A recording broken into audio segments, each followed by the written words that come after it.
This must be a friendship that only we shall have. My advice to you, start drinking heavily.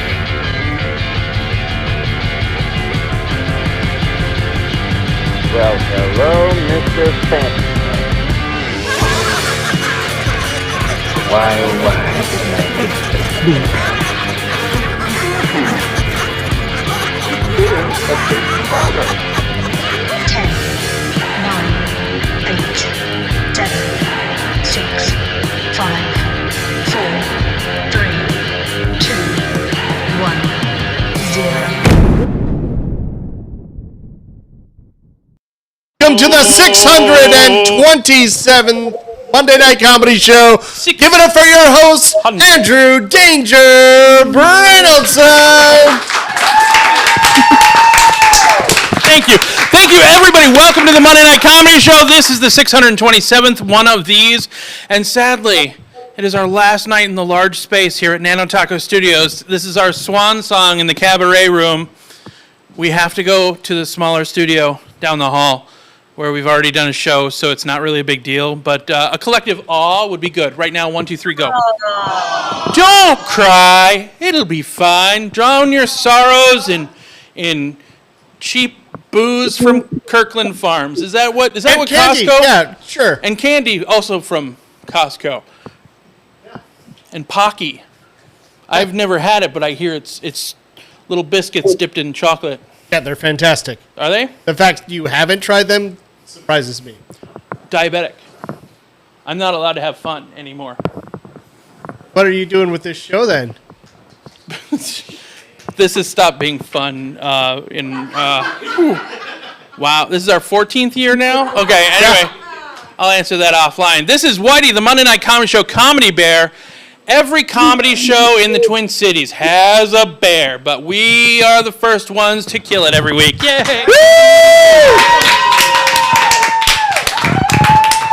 Oh! It was clotting. That's, oh God. The anticlimactic of it all. The mundane is all over me. All right.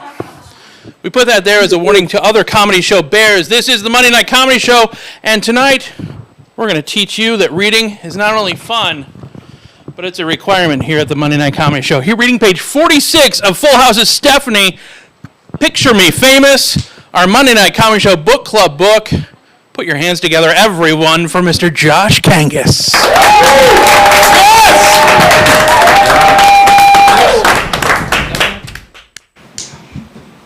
Thank you all.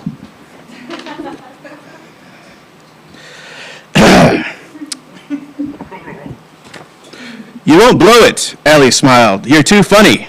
And we wouldn't care if you did anyway, Darcy added. I know, Stephanie said, but if you guys come over, I might get too nervous.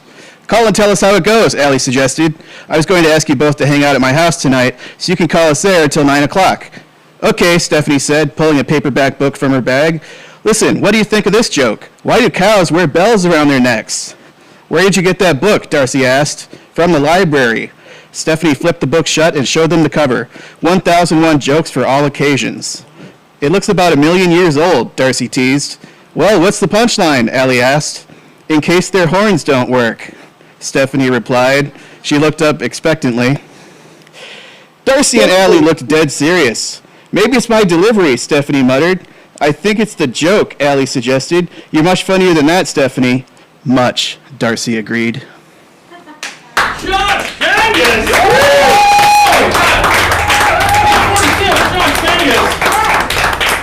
Picture Me Famous. Don't read ahead in your home versions. That's just, we're in this together. We're going to have a roundtable discussion once we reach the end. And that's probably going to be on our 17th or 18th anniversary of this show. But stick around. We're worth it. Yeah. Box wine. Sparkling Catawba and box wine. Chillable red. Right. That's a book club party. Yeah. Lit. Did you say lick or lit? Lit, like literature. Like I'm still hearing like lick. literature. Oh, yes. Not lick or lick. Lit. Lit. Yes. Yes. Welcome to all of our comics who are streaming from all over the country, as far away from as New York, and Minot, North Dakota. That's as far west as we're going tonight. Just because we were, well, why not? Because we worry about your safety.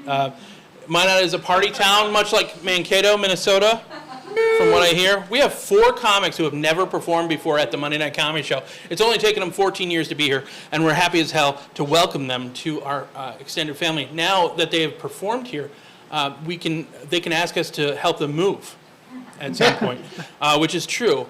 First time at the Monday Night Comedy Show, an old friend of mine, and maybe he'll tell you why, put your hands together for our first comic of the night, Randall REID!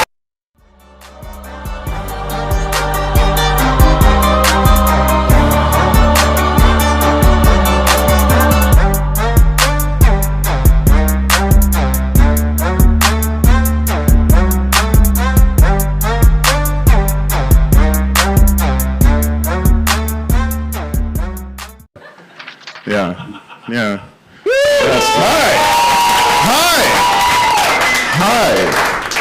I've known Andy for a while. It's been a long time. We were in a play together, a Shakespeare play.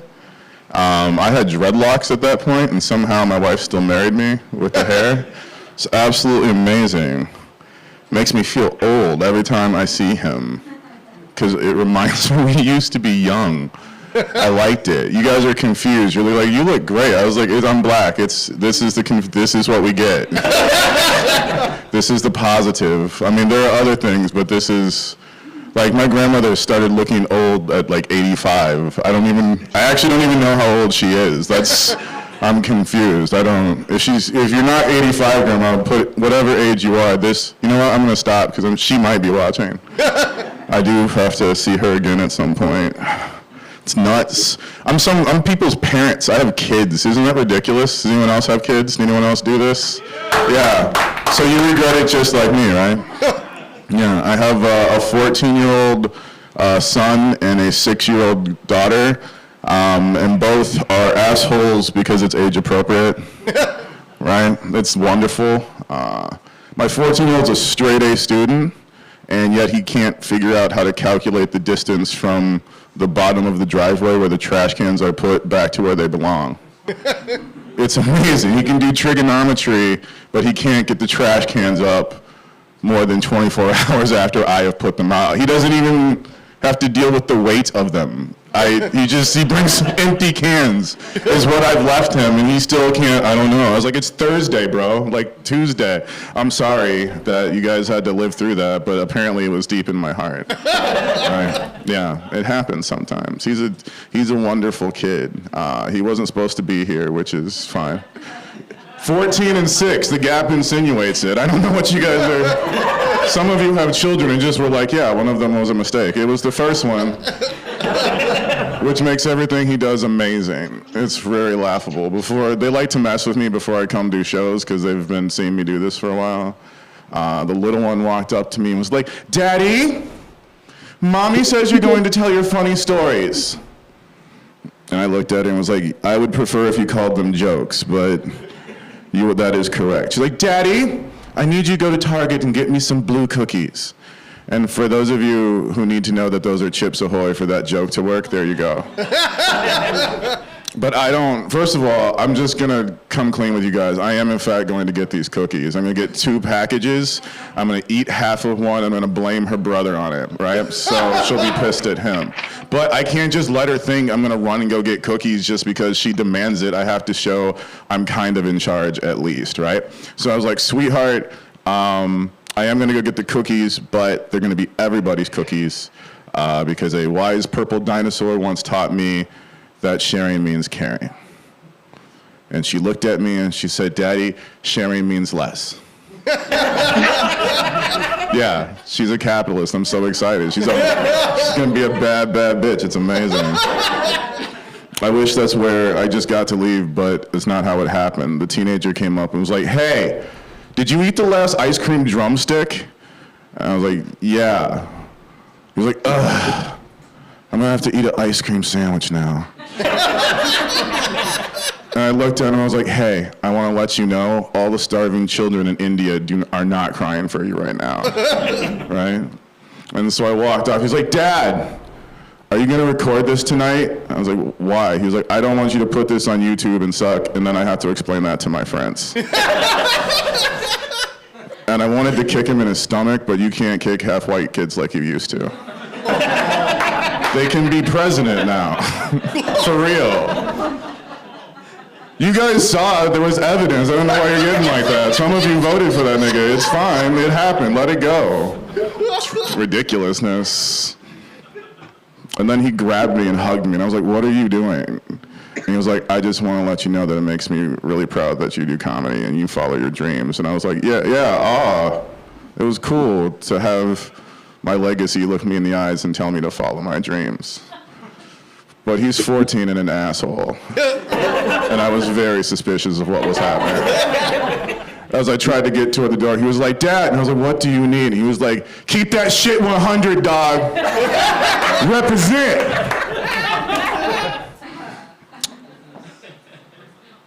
There's a lot of things that go through your head when your half-white kid says something like that to you.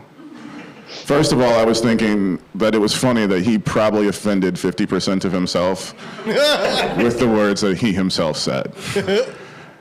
I also thought to myself, he should probably stop hanging out with.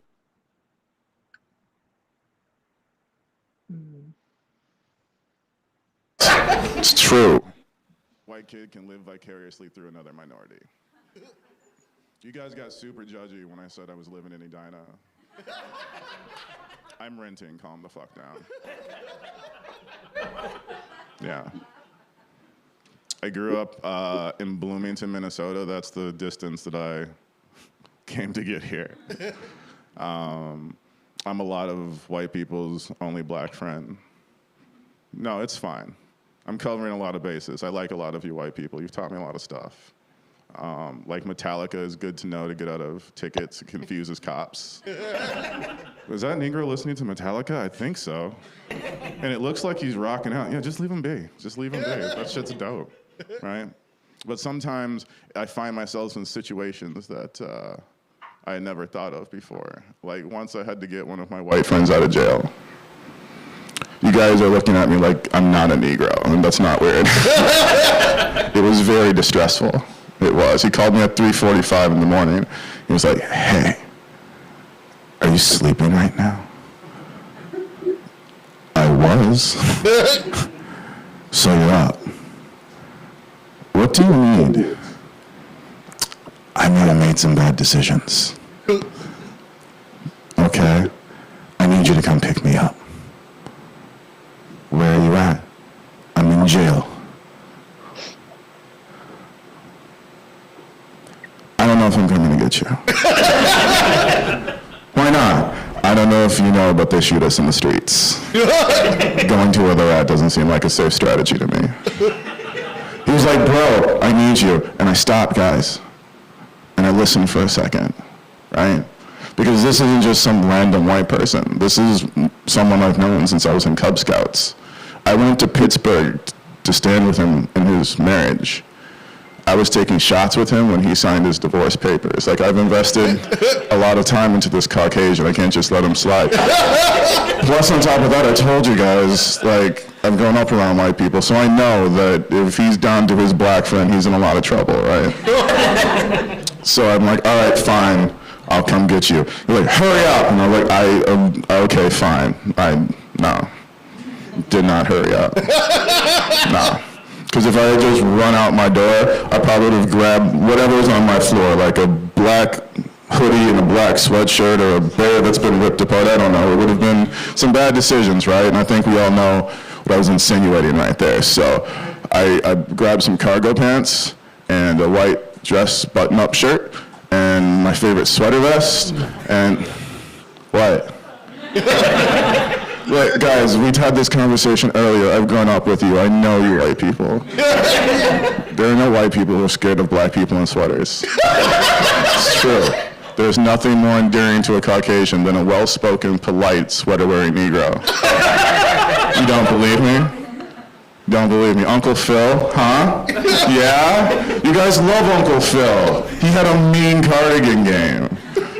Uncle Phil is TV's best black dad now.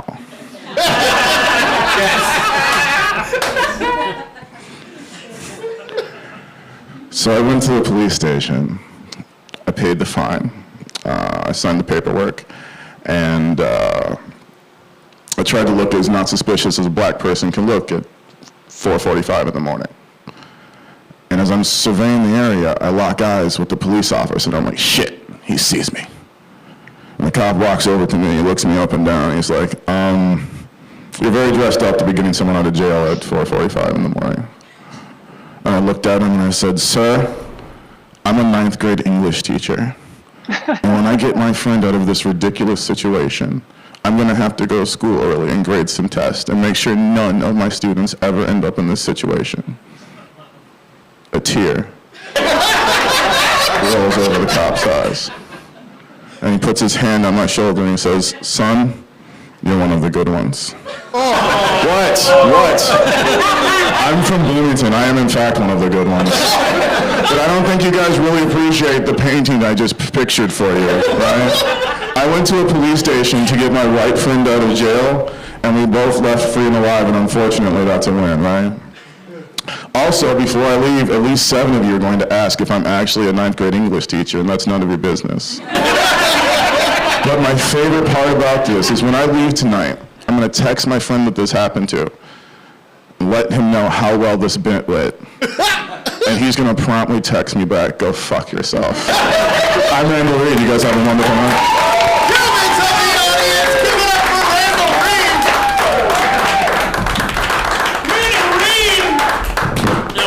Randall, this is your first night at the Monday Night Comedy Show. We welcome you. One more time, Randall Reed. Randall, having never been at the Monday, we do ask 2 hard-hitting questions to every single one of our comics. Actually, May does it. So please answer honestly. Don't expound on the question. Okay. No. You can come up here. If he does expound, it means that he got it wrong. Okay. Yes or no? Well, yes or no? What was the play that you were in with Andy? A Midsummer's Night Dream. Okay. Who were you? I was Oberon. King of the Fairies, because that's what he wanted me to say. He was bottom. He was an ass. It's a play, but whatever you want to do with that. Anything else? It was incredibly satisfying. That's all. Thank you. I usually get that.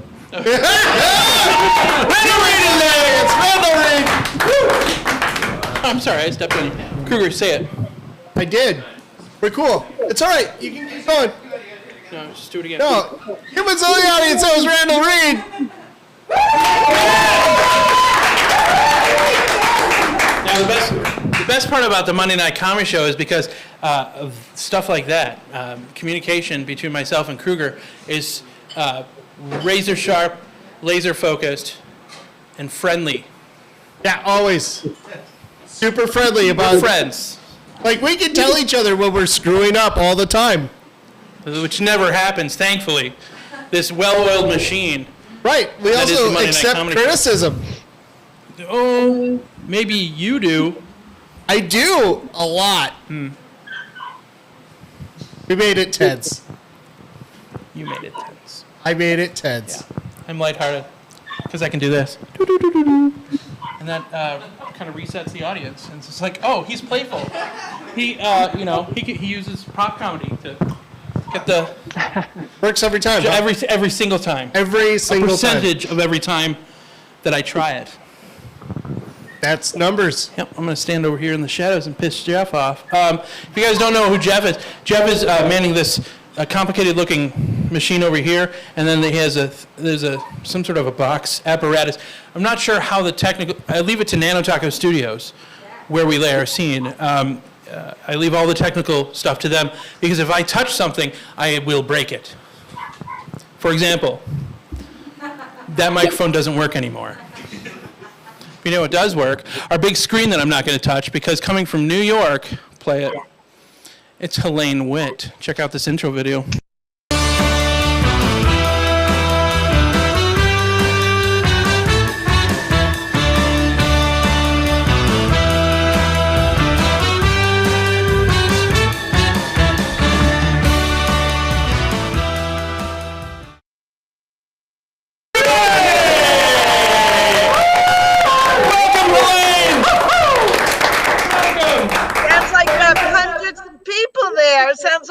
Stadium when the Beatles were here, just close to my house. That's a lot of people you have in your audience. Thank you for having me. Well, I am a retired New York City school teacher in the toughest school in all of New York. How tough was it? It was really tough. I'm retired now, but you walk in the school building and you see the school colors, black and blue and dried blood red. And that was on the teachers. I mean, when we were young, we used to carve our sweetheart's name in the desk. These kids carved their sweetheart's name in their sweetheart. Really tough. And like when we were young, we used to chew our pencils. They were wooden. These kids chew the whole pencil, swallow the erasers, wash it down with vodka. 8 years old.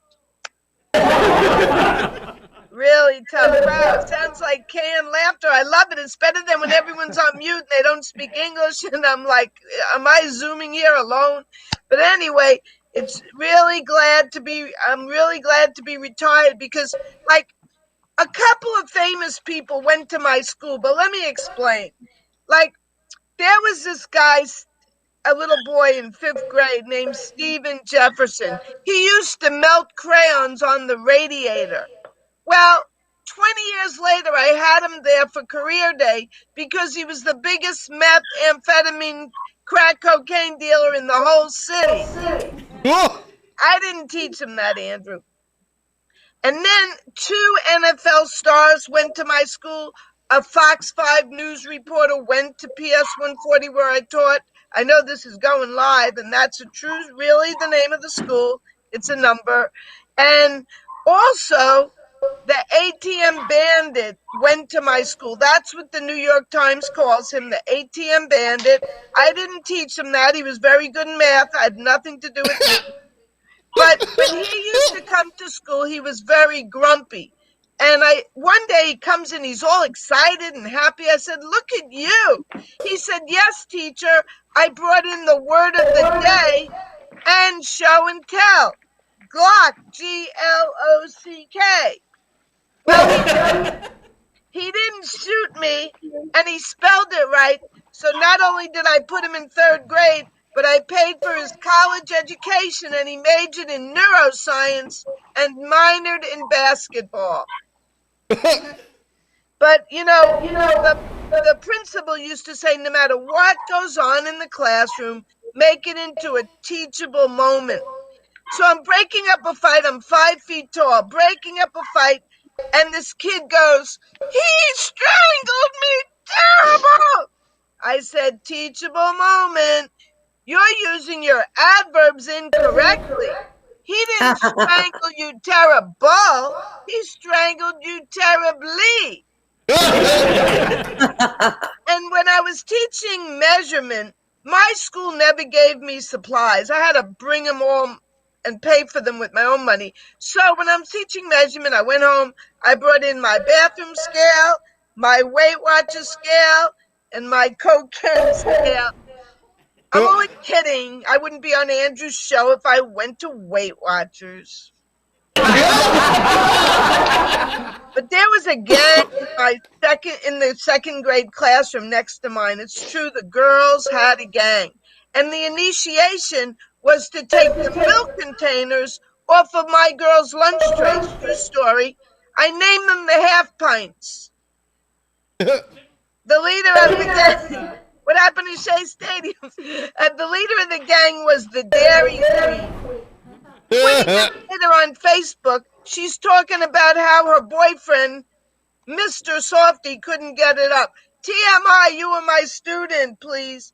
But I'm getting older, Andrew. I'm getting older. I'm much older than you, but I feel like a kid, still go to comedy. I have a Beatles room, and I love getting older. I'm losing my hair, but I know where it's going. It's going to my knuckles. If I fall and I can't get up, I have a buffer. And I don't know about you, but I'm on Zoom every day through the whole pandemic, like 385 days now. And I see that I have pound signs here and I have parentheses here. I have exclamation points here. I'll just lay down. You can send a text message on me. Yeah, I like to call my varicose veins rainbows on my legs. I call them the Google roadmap to adventure. One of the roads takes me to what I call the Sterling Forest. I mean, I'm stuck in this house during the pandemic, and one of my roads takes me to the Dead Sea. But I'm glad I'm retired because they have something new called the participation trophies. The children get an award just for showing up in school. That would have been convenient when I was married because on my honeymoon, they participated, but very little was accomplished. Oh, I said they because I was married twice. I'm divorced now.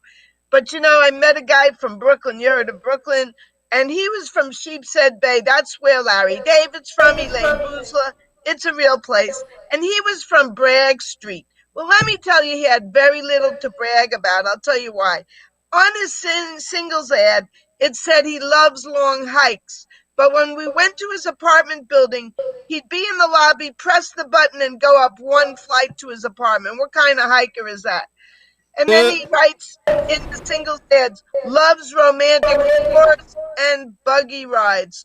Hello, you're not Amish. You don't live in the Pennsylvania Dutch. You live in Brooklyn, Sheepshead Bay, New York. What do you mean horse and buggy rides? Some of these guys exaggerate on the singles ads. But you know what? My time is up. We have so many comics, and I can't see the light, so I apologize. Thank you for having me, Andrew. Enjoy the rest of the show. Audience, give it up for Helene Witt. Helene Witt from New York, New York. Helene, thank you so much for joining us. We have a couple of questions before I know you have to go because you have your dance card is full and you. I'm here. We have a quick question for you. Hang on. Yes. 2 questions. Hello. Hi. Hi. Okay. So, I have one question is, who's your role model? Joan Rivers. I was lucky enough to meet her, and I sent her some jokes, and she bought them and said them on the Johnny Carson show. So oh my God! Oh. Yeah. Holy shit. That's super fun. Okay, and then, what's your favorite TV show of all time? Of all time, wow. I'm going to say the Ed Sullivan Show because they had the Beatles on it. Okay. That's pretty solid. I like them. I like it. Thank you so much, Helene. And if you guys want to stalk her on Facebook like I did, she does have the receipt from Joan Rivers that she did buy a few of her jokes. And that's fucking awesome. One more time for Helene Witt from New York. Helene, thank you so much. Let's keep that applause going for our friend Wendy Maybury, who's coming in from parts unknown in Wisconsin. Play the intro.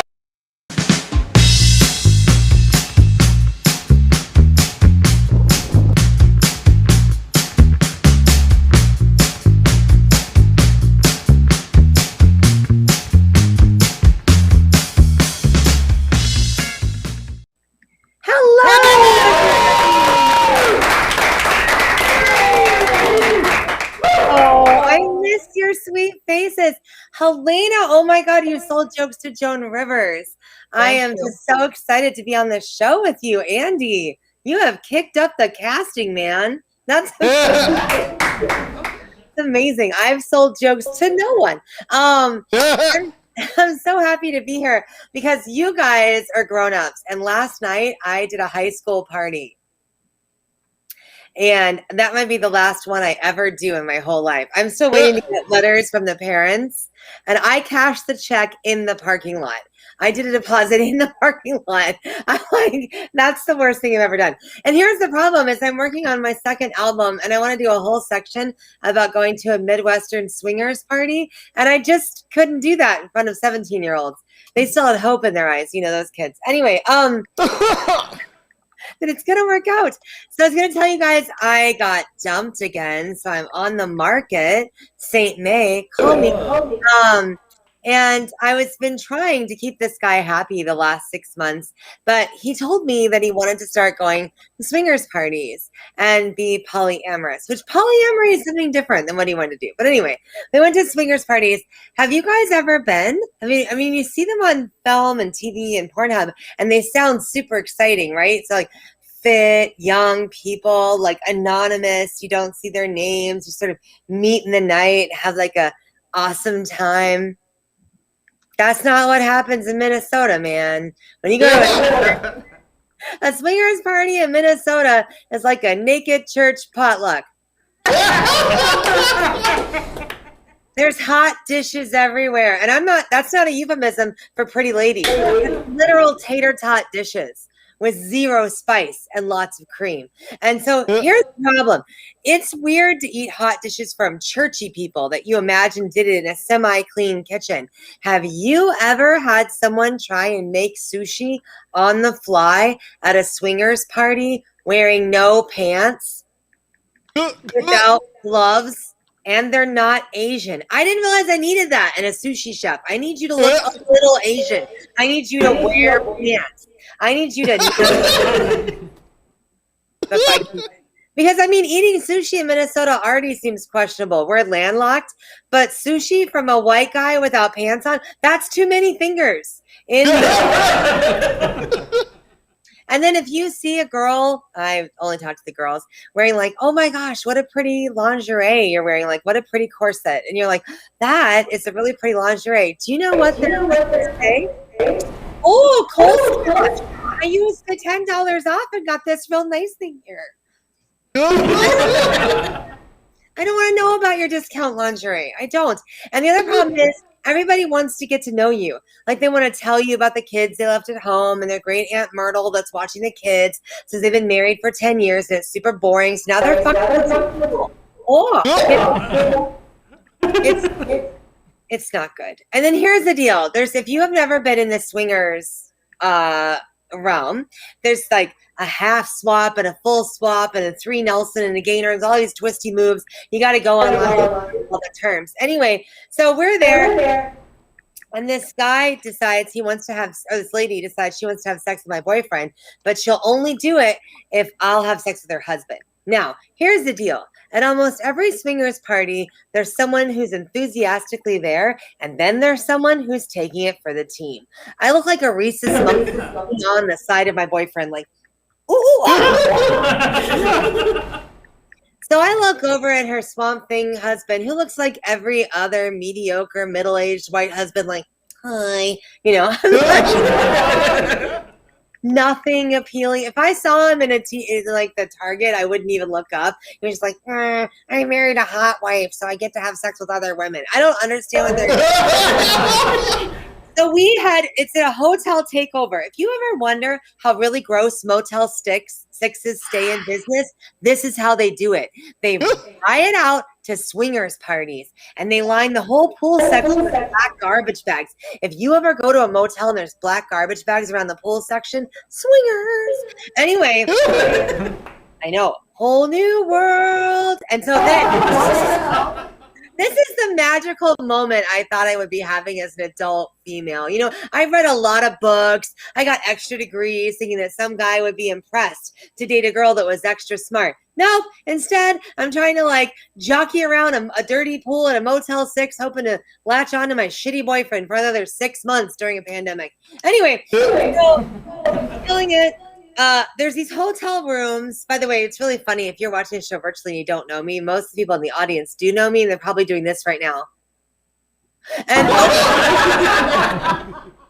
over the course of my comedy career in the search for love, I've had the most crappiest experiences of any comedian I know. Like one time I was on Tinder just swiping away while I was traveling for work, and I met 2 guys. And one guy was like, what's your favorite color? I'm like, dude, I'm leaving tomorrow. I don't have time for this shit. It's blue. And the other guy was like, let's go to coffee. I'm like, boom, you're up.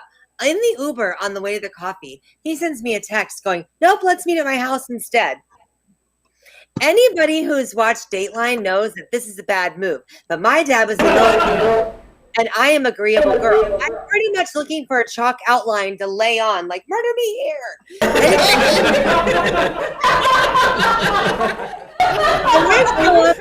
guy's house, and it is like a 4-story brick McMansion, which is just big enough that no one can hear you scream.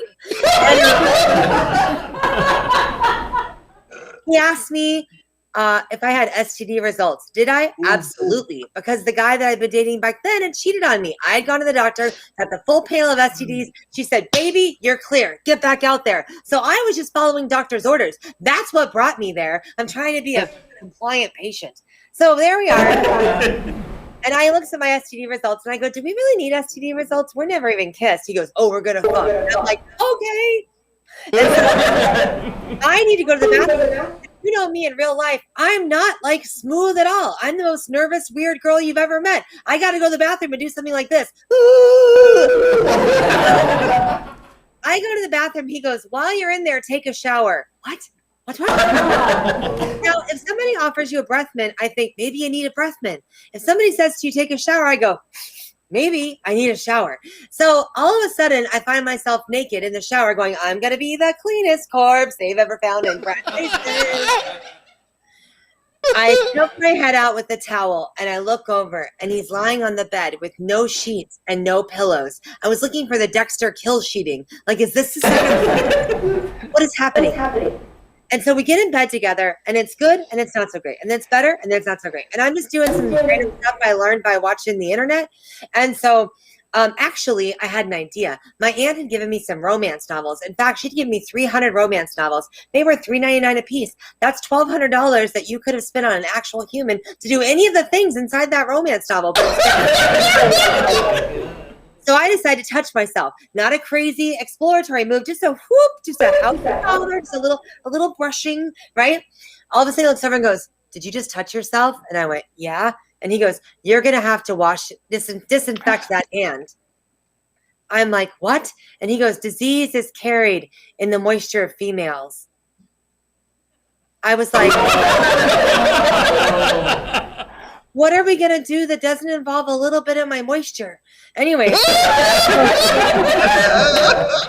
So I go to the bathroom, wash and disinfect my hands, lean back over to the bedroom and go, good luck with whatever the fuck's happening in here. And I bust out of there. So that's the last time I had sex with strangers before this boyfriend. So now we're back.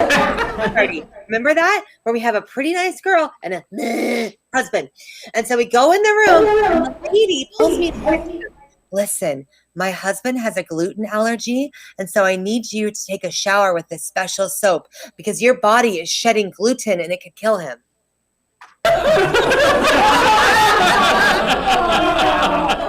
This is the second time that somebody's asked me to take a shower before fucking me. What is going on? So here's my question. She's going down on my boyfriend. He fucking ate a baguette earlier tonight. Is that okay? I guess no. But suddenly I'm in there taking a pre-rape shower with some special soap in the bathroom. And here's the deal. Are you ready for this? If you have such a severe gluten allergy, then why are you at a swingers party? Shouldn't you be in a bubble somewhere? Shouldn't you be behind plastic sheeting? Don't you care about staying alive? Who is this man? So there I am, taking a shower, and then I thought I should put on my Kohl's lingerie again because I want to show up to the party looking pretty because now my mascara is all running and I have wet head syndrome. I mean, I'm not looking my best. So I poke my head out and I'm like, hey. And she goes, oh, did you put your clothes back on? You can't put your clothes on because your clothes have gluten on them. And that's when I was like, am I getting punked? Like, at this point, my boyfriend and the wife are so far down the road, there's no coming back. Meanwhile, Mr. I want to be somebody's husband is like sitting in there half doing things. And I'm like, can I just like finish the job? I put on a glove and just gave him the rest of the way. And he was like, wow, that was amazing. Do you want me to do anything to you? And I'm like, I'm so good right now. I'm really okay. Super good. So, that's that. That's the story about the minute. So hold on. We talked about the taco salad. Did I talk about taco salad? It was really bad. The other one is this. You've never seen passive aggressive Midwestern noises until you're talking to someone about fucking their significant other. Oh, see, oh yeah, you know, okay. So yeah, so there. What position you thinking, huh? So if you know anybody that doesn't want to swing, because I've decided that's not part of my thing I want to do because it's just too awkward. It doesn't want to swing and is a single man that seems nice to children, please follow me on Instagram or Facebook because it's really tragic out here in Wisconsin. That's my time, Andy. Humans of the audience, give it up for Wendy Maybury! Wendy, God, we love you. Holy shit. We have a couple questions for you, courtesy of May. Very important. They might split the room, so please answer honestly if you can. I love you, Wendy. I should have That's taken just you up me that telling time you. did on me years ago. Go ahead.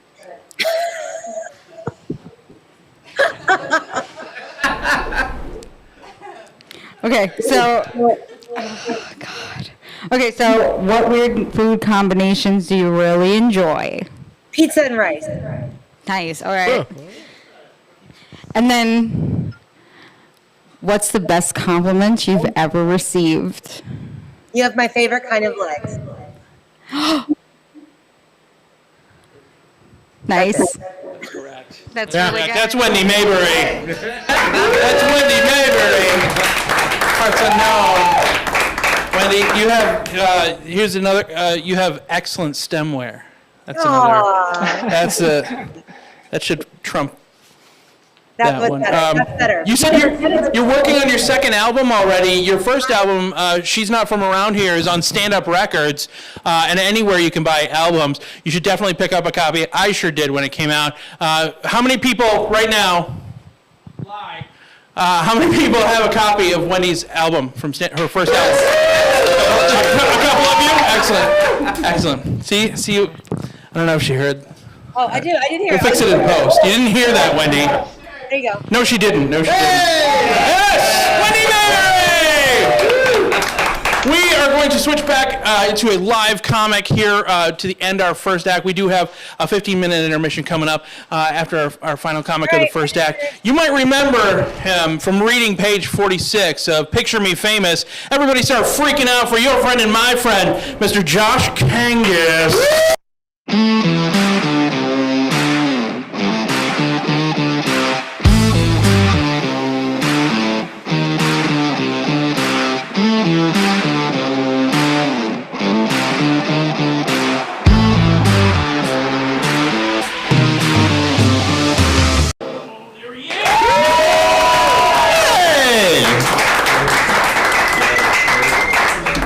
Thank you. Please excuse the notes. I haven't done this on an actual stage for like 18 months, so my brain is deteriorated. Let's see. Oh yeah, it turns out I can't read either. All right, so there's this unwritten rule among comics that you shouldn't wear shorts on stage. I say fuck that because, first of all, it's like 100 degrees out today, and the AC in my car isn't working. Ugh. Man, it's a hot one. Like 7 inches from the midday sun. I hear you whisper and the words melt everyone.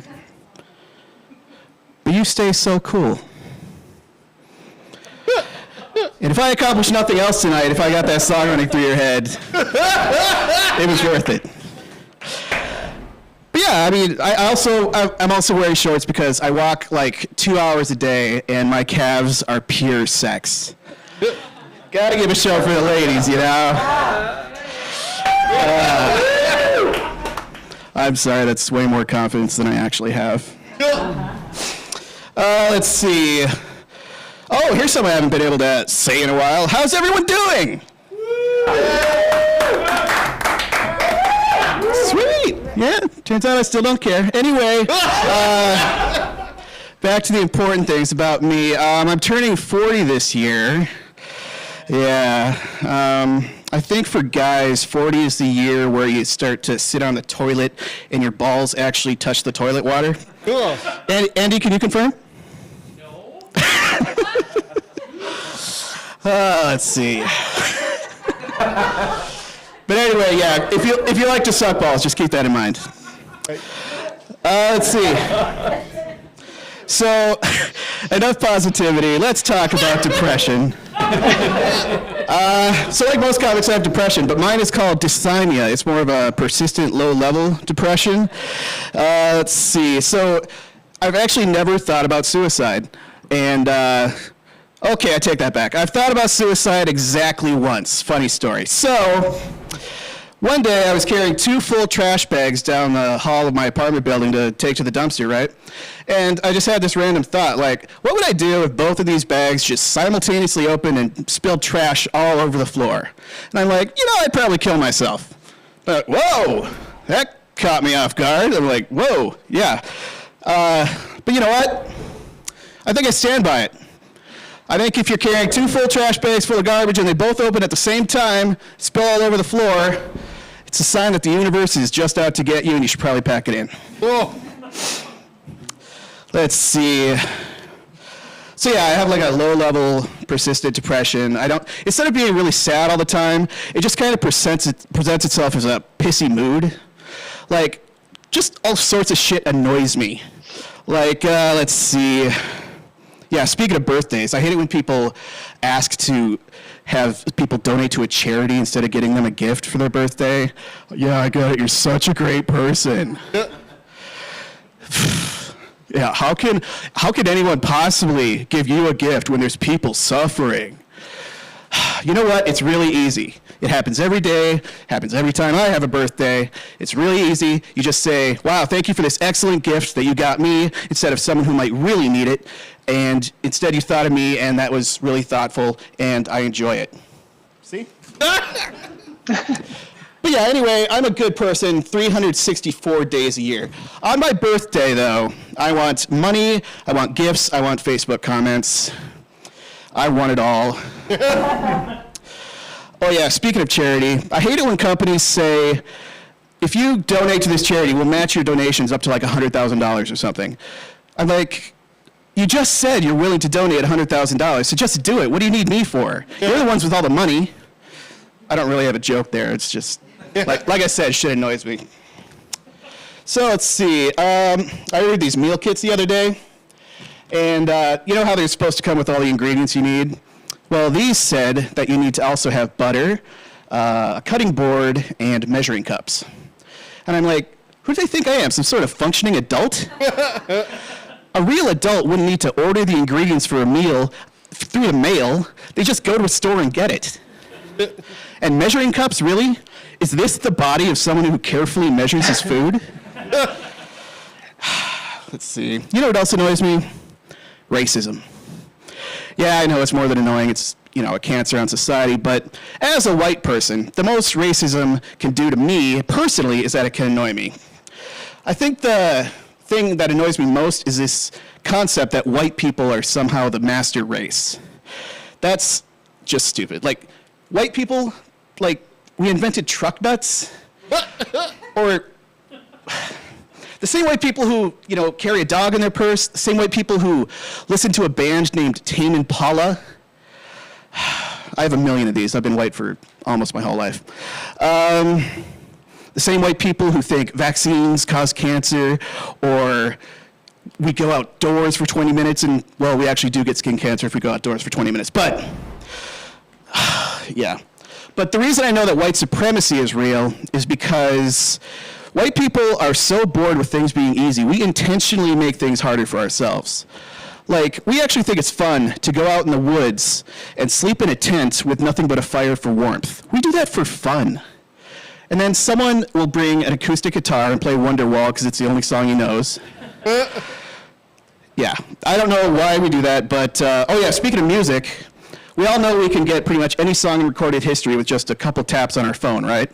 But no, we choose to go to a physical store, talk to a real person, buy this giant vinyl disc, and then, it's like the size of a wall calendar. For some reason we still buy wall calendars too. And then the inconvenience doesn't stop there. We basically have to take it home, open a package, put a needle on the thing, and then listen to music for like 20 minutes, and then get up and flip it over and listen to more music. And yeah, we just do that for no reason whatsoever. And even though we can buy fish in a supermarket, we choose to go fishing. We buy a rod and a reel, and we rent a boat, and we get a fishing license, and we just sit there in the open air, you know, where we get skin cancer after 20 minutes, and we just kind of hope that a fish comes along. Some people don't even keep the fish, they just like to torture the fish. I mean, they call it catch and release, but really, we know what it is. I mean, think about it from the fish's perspective. They're just swimming along one day, doing their fishy thing, and all of a sudden they see a free worm. They're like, holy shit, score, free worm. So they chomp it down. Then all of a sudden they feel this yanking sensation in the back of their throat, right? And then they're just violently pulled out of the water where they can't breathe, and then they're held up for a selfie, which for them must feel like a mugshot. Yeah. And then they're just, the hook is just yanked right back out of their throat, and they're tossed back into the water. And then they're like fully traumatized at that point. And they have nothing to do. They just get PTSD. And they can't even treat it because, as we all know, therapy is frowned upon in fish society. So they just dwell on it until one day they decide to go to a fish gun show and get a fish-sized AR-15. And then they go to a fish elementary school and mow down a bunch of minnows until turning the gun on themselves. Yeah, but keep pretending that catch and release is more humane. You're such a nice person. Let's see. But you know, I think I'm secretly an optimist because I still keep a condom in my wallet. By a condom, I mean the same condom that's been there for about 5 years. So, I don't know why I do this. Every time I've had sex, it's never been spontaneous where I would, you know, actually need a condom ahead of time. It's basically been a long negotiation where I talk to the woman and try to convince her, and then eventually she's just like, okay, fine, we can do this, but here's a condom. I'm already regretting saying yes to this, so I'm not going to regret having your kid, too.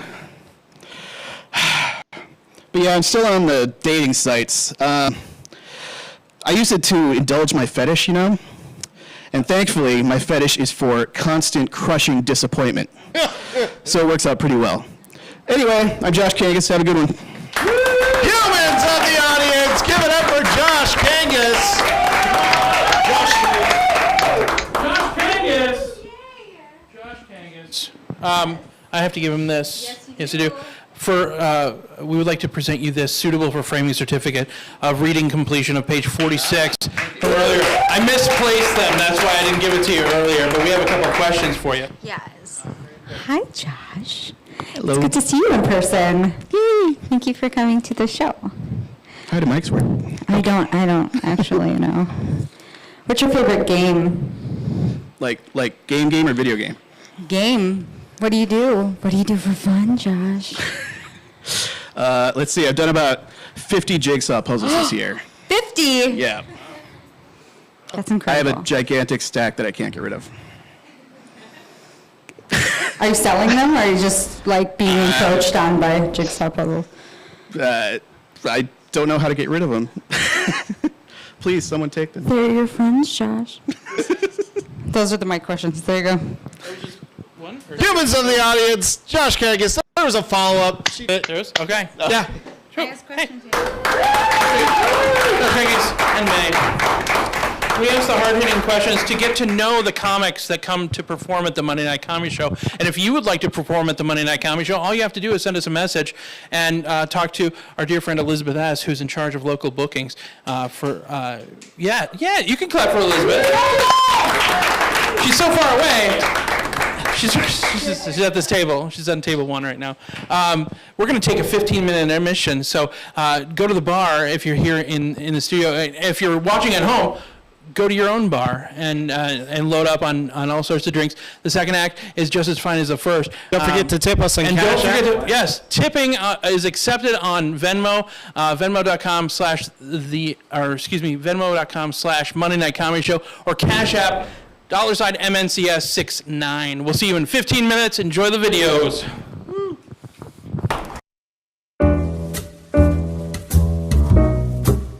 Hello there, and welcome back to The Bitter Baker. As you're probably aware, June is Gay Pride Month, and we're going to celebrate everything fabulous about my LGBTQ friends. So my gay BFF, Marcus, is going to a Pride potluck, and he's in charge of bringing dessert. This is a very important event for him because at this event will be his exes. They're a couple now. The most uncomfortable part of this situation for Marcus is the fact that he actually introduced these two guys to each other at a Sex and the City drag brunch. Ouch. So today, I'm very excited. We're making Gay Pride unicorn bars. This dessert's preferred pronouns are yummy, sweetie, and fluffy. I hope you enjoy it. In a large bowl, we're gonna whisk together our butter, our sugar. Then we're gonna add in the vanilla and eggs, salt, and whisk that until it's smooth. Using a rubber spatula, we're going to stir in the flour until it's just combined, and then we're gonna stir in our sprinkles. Now, personally, I do identify as straight, although I did go through an experimental phase. It made it a little bit awkward in my last relationship when, after a few months of us dating, we realized that I had totally banged more chicks than he had. We're gonna spread the batter into the prepared pan, and we're gonna bake that for 25 to 30 minutes until the edges are set. As an ally of the LGBTQ community, sometimes people get a little bit confused about me. I accidentally got booked on a gay fundraising comedy show because the producer actually thought I was a lesbian. I maybe should have picked up on that a little sooner. He was calling me an old dyke the whole night. I just thought it was like a term of endearment, like when you call each other bitch or slut. No, he just really thought I was gay. It's cool. For our unicorn candy toppers, all you need is some sugar sanding. I chose some in soft pink, and I'm using Ghirardelli white chocolate melts that we're going to just melt over a double boiler, and then we're gently going to spoon in the white chocolate on top and let that set up in the refrigerator for about 15 minutes. Next, pipe or spread the frosting on top of the bars and garnish with more sprinkles. And look, folks, we're done. I'm so excited. Look at how cute these little guys are. Marcus is gonna have the best desserts at this party. Hey, don't forget to tune in next time when we make Get Away From Her, You Bitch! Baklava.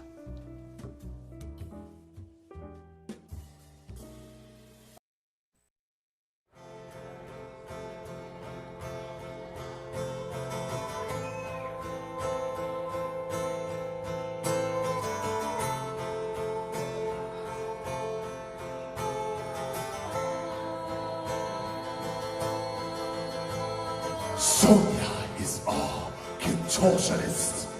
She hails from northern Spain, the daughter of a ventriloquist with show business in her veins.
Can't you see I love you?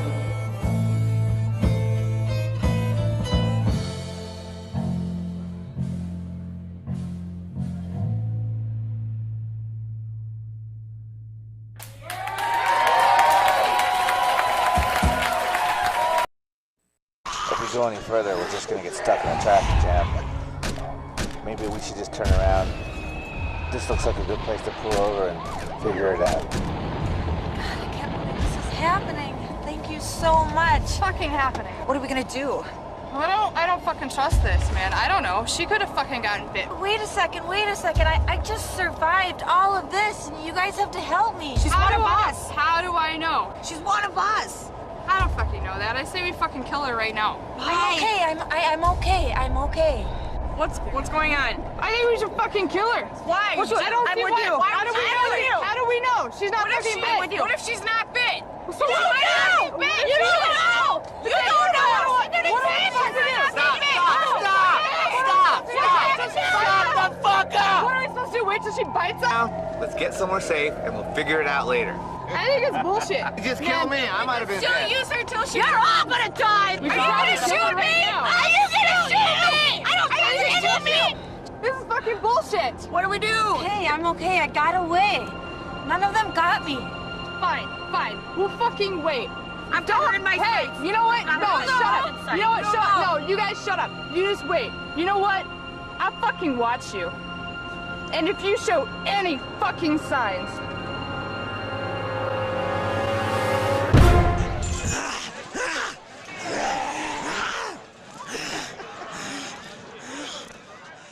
It has been established that persons who have recently died have been returning to life and committing acts of murder. We're ready? we're there. This is Rose Foster, reporting to you from MRTC. We're live at the Gold Medal Park in downtown Minneapolis. We're here in response to reports of violence due to an illegal gathering. Excuse me, ma'am. Can I ask you a few questions? Sure. Do you know what's happening here? We had some reports of some violence at this gathering. Have you seen anything?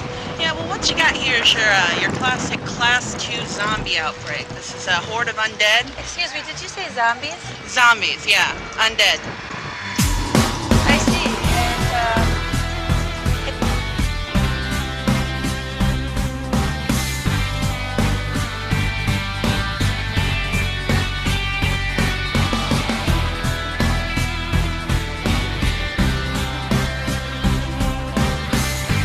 There's three ways to kill him. Incineration, sever the spine, or pulverize the brain. Those are the only three ways that work. and I'm sorry, what are we killing here? Zombies.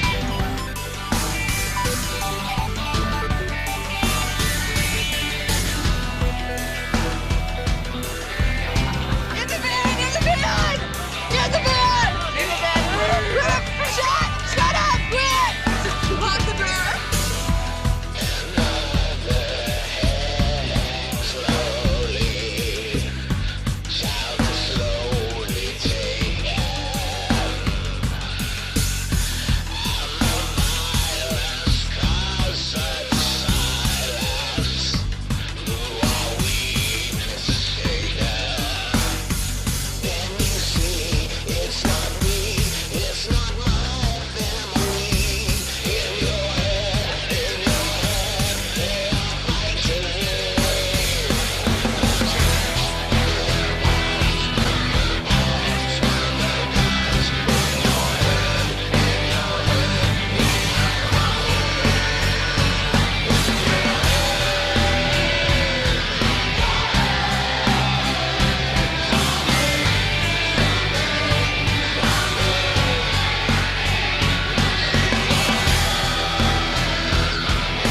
I guess we have some corroborating reports of some kind of a zombie gathering. So we'll try and get some more information, and we'll be back to you in just a few minutes. Rose Foster with MRTC.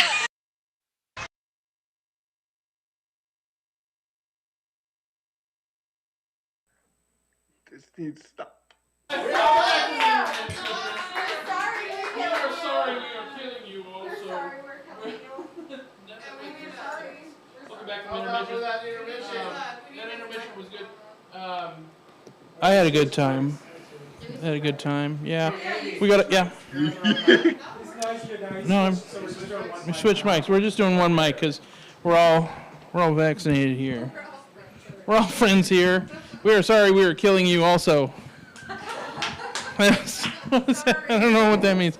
Oh my goodness. I started drinking Mountain Dew Major Melon this week. Major Melon. It's Mountain Dew. It's like for 13-year-olds who play Minecraft and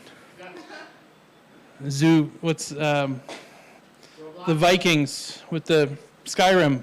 Where the Vikings kill the block people. I don't know video games, but the last video game I played was Tomb Raider 2 on the PS1. Right. That was a long time ago. Yeah, I had unlimited lives and weapons. That's where I rented it from, was Blockbuster. Thankfully, they went out of business. I would have been in some hot water. I also have the copy of The Stepmom with Susan Sarandon and Julia Roberts. Okay. That one's from Hollywood Video, though. Yeah. So, any other crimes you'd like to admit on the air? Nope, I am laughing my way all the way to the bank. All right. Do you know how much VHS copies of The Stepmom go for on eBay? For hundreds of cents. You clearly have not seen the movie. That's all right. It's one of the most touching movies It's ever. a VHS. It still probably goes for hundreds of cents. Hundreds of cents. Our show goes for hundreds of cents as well. We've been doing this for 14 and now a couple of days. We had our 14th anniversary a few weeks ago, and it went swimmingly. It was here in this room. How many of you were there? You can lie. Okay, just making sure you guys came back. You guys came back from intermission. Hailing from St. Paul, Minnesota is our first comic here in our second act of the Monday Night Comedy Show. Watch the intro after you, and then we'll clap.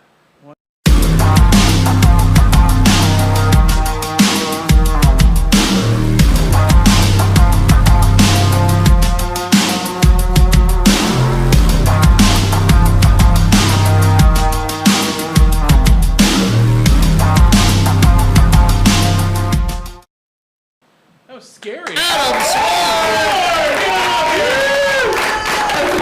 Easily the scariest intro ever. Welcome back to the buddy. Monday. Love you too. Never had an intro before. That felt good. That was my shovel guitar that I got. It's my newest guitar. It's the kind of guitar you buy when you don't know how to play guitar. It's June. It's Pride Month, right? Yeah. Yeah. Come on, a little bit more for Pride Month. It's good to know that everybody's fucking. That's nice. It's weird. It's a wonderful thing, really, that we're able to talk about sexuality in so many ways now. And it wasn't always that way. I'm 34 years old. And approximately 65 years ago, in the early 90s, when I was 5-ish, my mother had a best friend that she called Weird Uncle Johnny. And that's a dangerous word to give to a 5-year-old, because your imagination hasn't been destroyed yet. And I had not met the man, but this was the kind of guy that my mom would go to lunch with, she would talk on the phone to, she'd go shopping with. Sort of deeply platonic intimacy you never share with your partner. And I was like, why is he weird? Does he have like extra thumbs? Maybe not enough thumbs. Could be gills.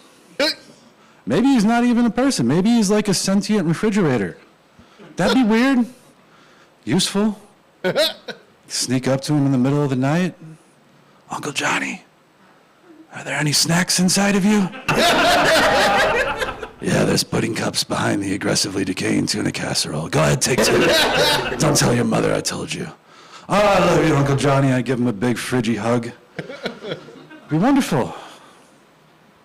You can imagine my extreme disappointment then when I finally got to accompany my mother for lunch at weird Uncle Johnny's house, and there's nothing weird about him.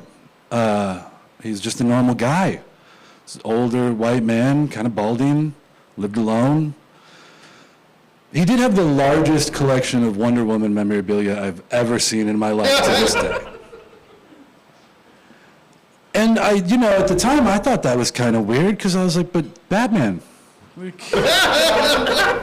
found out later, obviously, that my mother was just trying to impress upon me that he was different, but didn't feel the cultural or societal pressure to relate that he was gay. Because explaining the sexuality of your adult friends to your 5-year-old child, not a priority in the 90s, probably shouldn't be a huge priority now unless it comes up. Or maybe I'm misreading her, and she was just like an Aquaman fan. There's really no way to tell, And that mothers, parents in general, they just try their best. That's what they do. And eventually you realize your parents are just human. And that's, I think, when you start to really grow up. And I remember the first time I called my mother by her name as opposed to her title. It was not long after the Weird Uncle Johnny lunch. I was 5, maybe 6. I had been playing in the forest in the mud all day, and she was chasing me around, and she said, "Adam, you need to get in the bathtub. You're filthy." And I turned to her and I said, "Cynthia, no one's really clean in a capitalist society. Don't be..."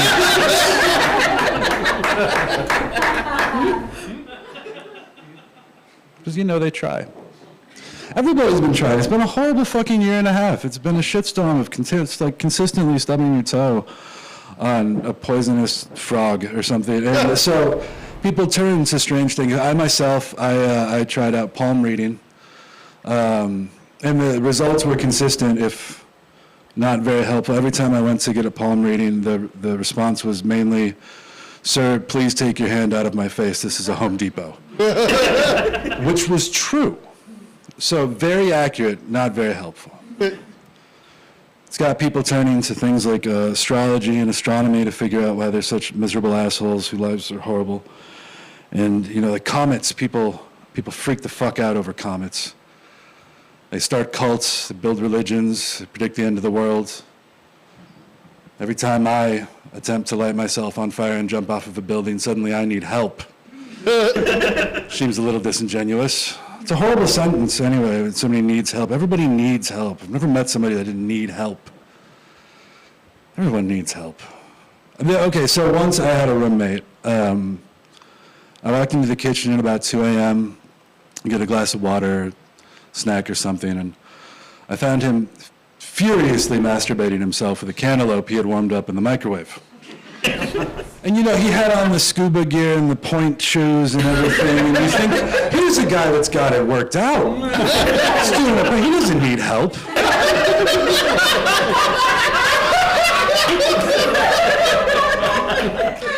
And even he turned to me and said, "Oh, Adam, good you're awake. Could you hand me the sunscreen? I'm almost done. I just don't want to stop." Everybody needs help. Everyone. My wife recently suggested that I grow just a mustache, so she's obviously planning to leave me. And it's got me thinking about generally, I haven't been on stage in a while. I thought maybe I'd spruce up the look or do something.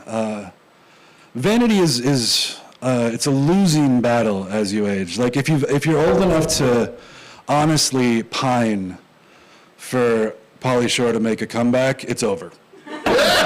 You're just done.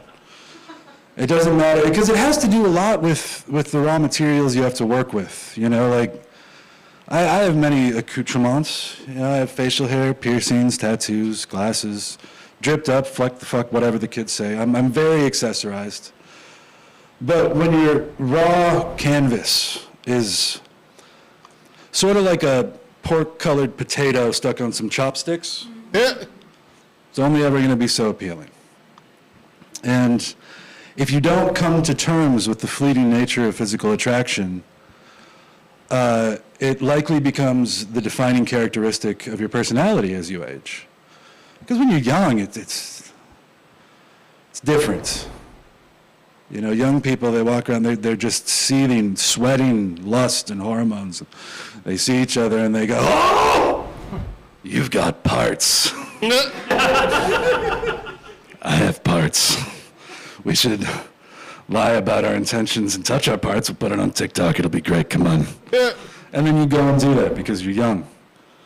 When you're older, it's a whole different battle. You know?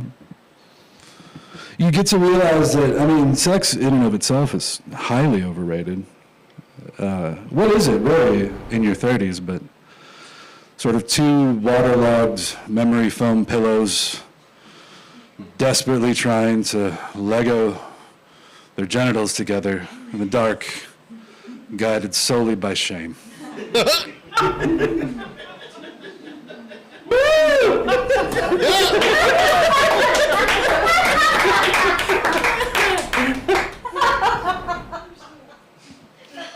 This last year has seen a large increase in the number of people with OnlyFans sites. Just fucking wonderful. I mean, talk about buying American. This is an industry with zero waste and negligible carbon footprints and is worth at least as much as Netflix every month. Because, I mean, honestly, if you don't want to see your friends naked, are they really your friends? They're not. They're people you want to help you move eventually.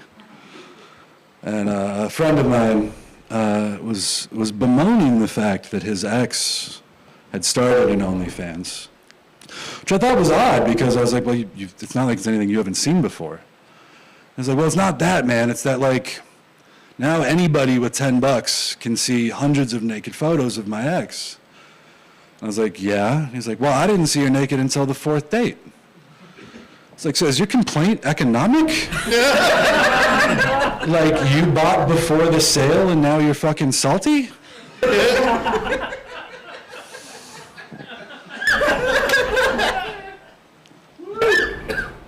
Which, I mean, kind of explains why he's still single.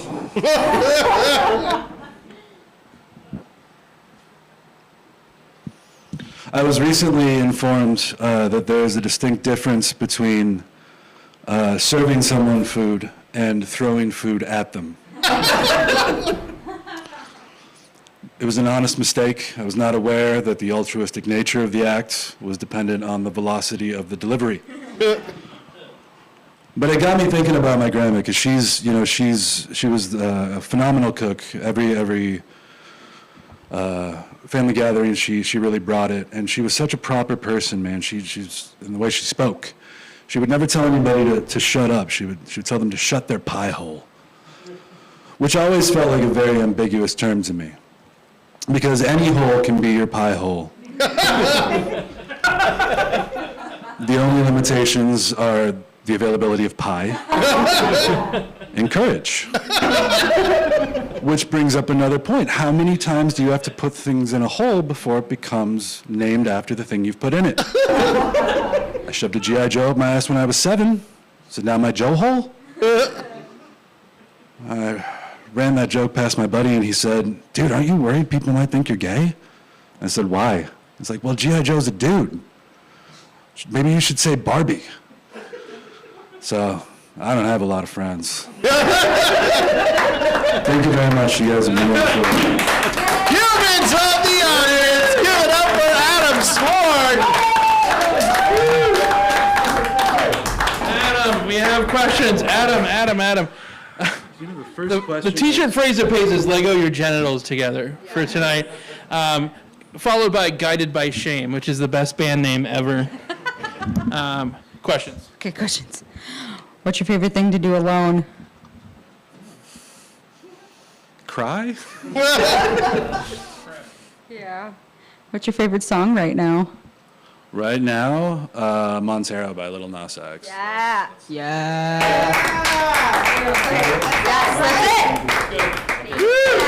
Adam SWARD, answering the questions correctly. Thank you very much. Lego your genitals together. I haven't listened to new music since 1996, So I don't know what a little Nas X is. I will not Google it. It is. You could try to learn and grow as a person, Andy. That sounds exhausting. It is. Good Lord. Do it anyway. Good Lord. First time at the Monday Night Comedy Show. Our next comic streaming to us from Duluth, Minnesota. How many people have been to Duluth? Yes, let's watch the video. Intro.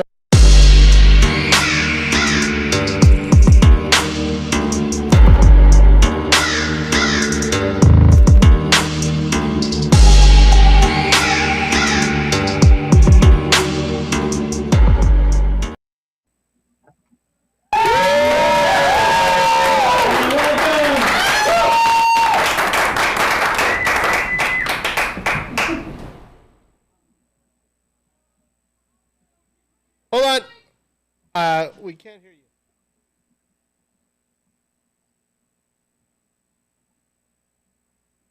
Oh.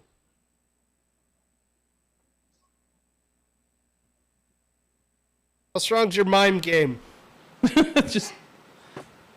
We're still not getting it. Uh-oh. It's muted. Huh? Am I muted? Can you hear me? Can you text me your jokes and I will perform for you? No? Danielle, can you hear us? No? I don't know. I guess you can't hear us. Well, what we're going to do then is cancel the show. No, that's not true. I'm just kidding. We're going to go to Kyle Erickson, if that's all right, because we do have Kyle. And Danielle, hopefully we will figure out your audio issues, and all will be well. Kat, we have Kyle, right? Yeah, let's do his intro. Kyle's hailing from.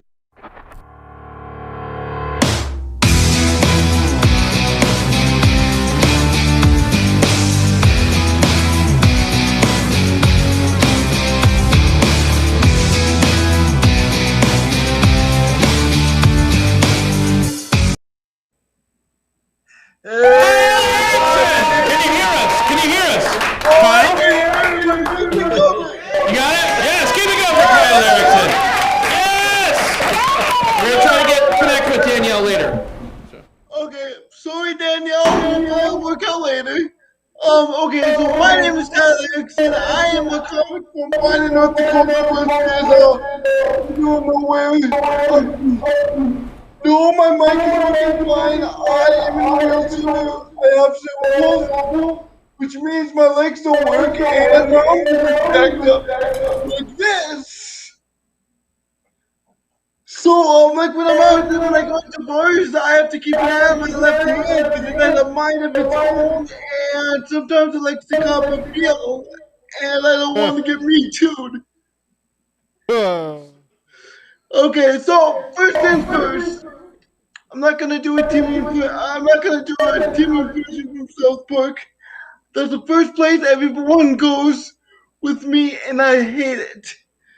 That shows the bane of my existence purely for that character. But as long as there's crap going on, it's gonna be in the consciousness. Second of all, I don't own a speaking spell, so I'm not gonna do any Stephen Hawkins jokes.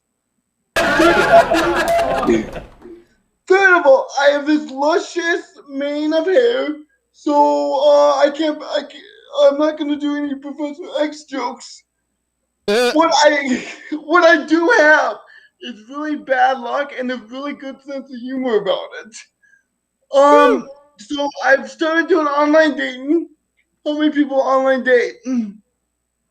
It's a dumpster fire. Nice thing about online dating in mine is everybody in North Dakota is a bit goofy looking. So if the profile picture looks too good, you know it's a Russian catfish trying to steal your money. It's especially hard for me to date because I look like this. I mean, my face looks like bad CGI. I'm tempted to delete all my dating apps until the Snyder Cut gets released. I'll work on it. No, but so, Dane-wise, I do okay though. Maybe it's because I have such a lovely, speaking voice. Just kidding, it sounds like I'm stuck in reverse all the time. But this one time I was out with this girl and she wanted to go dancing. And she did this on purpose because we both appreciated the idea or the irony of the idea of me dancing. So we get out to the dance floor and everyone was like, "Oh, it's so nice you have him out in public," because everybody thought she was my nurse. She then wanted to do something that I guaranteed would have violated the hypocrite. Because she's a smartass, and what do you do in that situation when people think you're one thing, you go the opposite way? Who wants to talk about childhood trauma for a bit? Yeah, me too. So, in high school, I used to use a walker to get around. But after a few insurance claims, I decided that wasn't a good idea. This is one of those stories. So, in my high school, there was this big flight of stairs to get on the stage in the gymnasium. This wasn't much of a problem until sorry about that.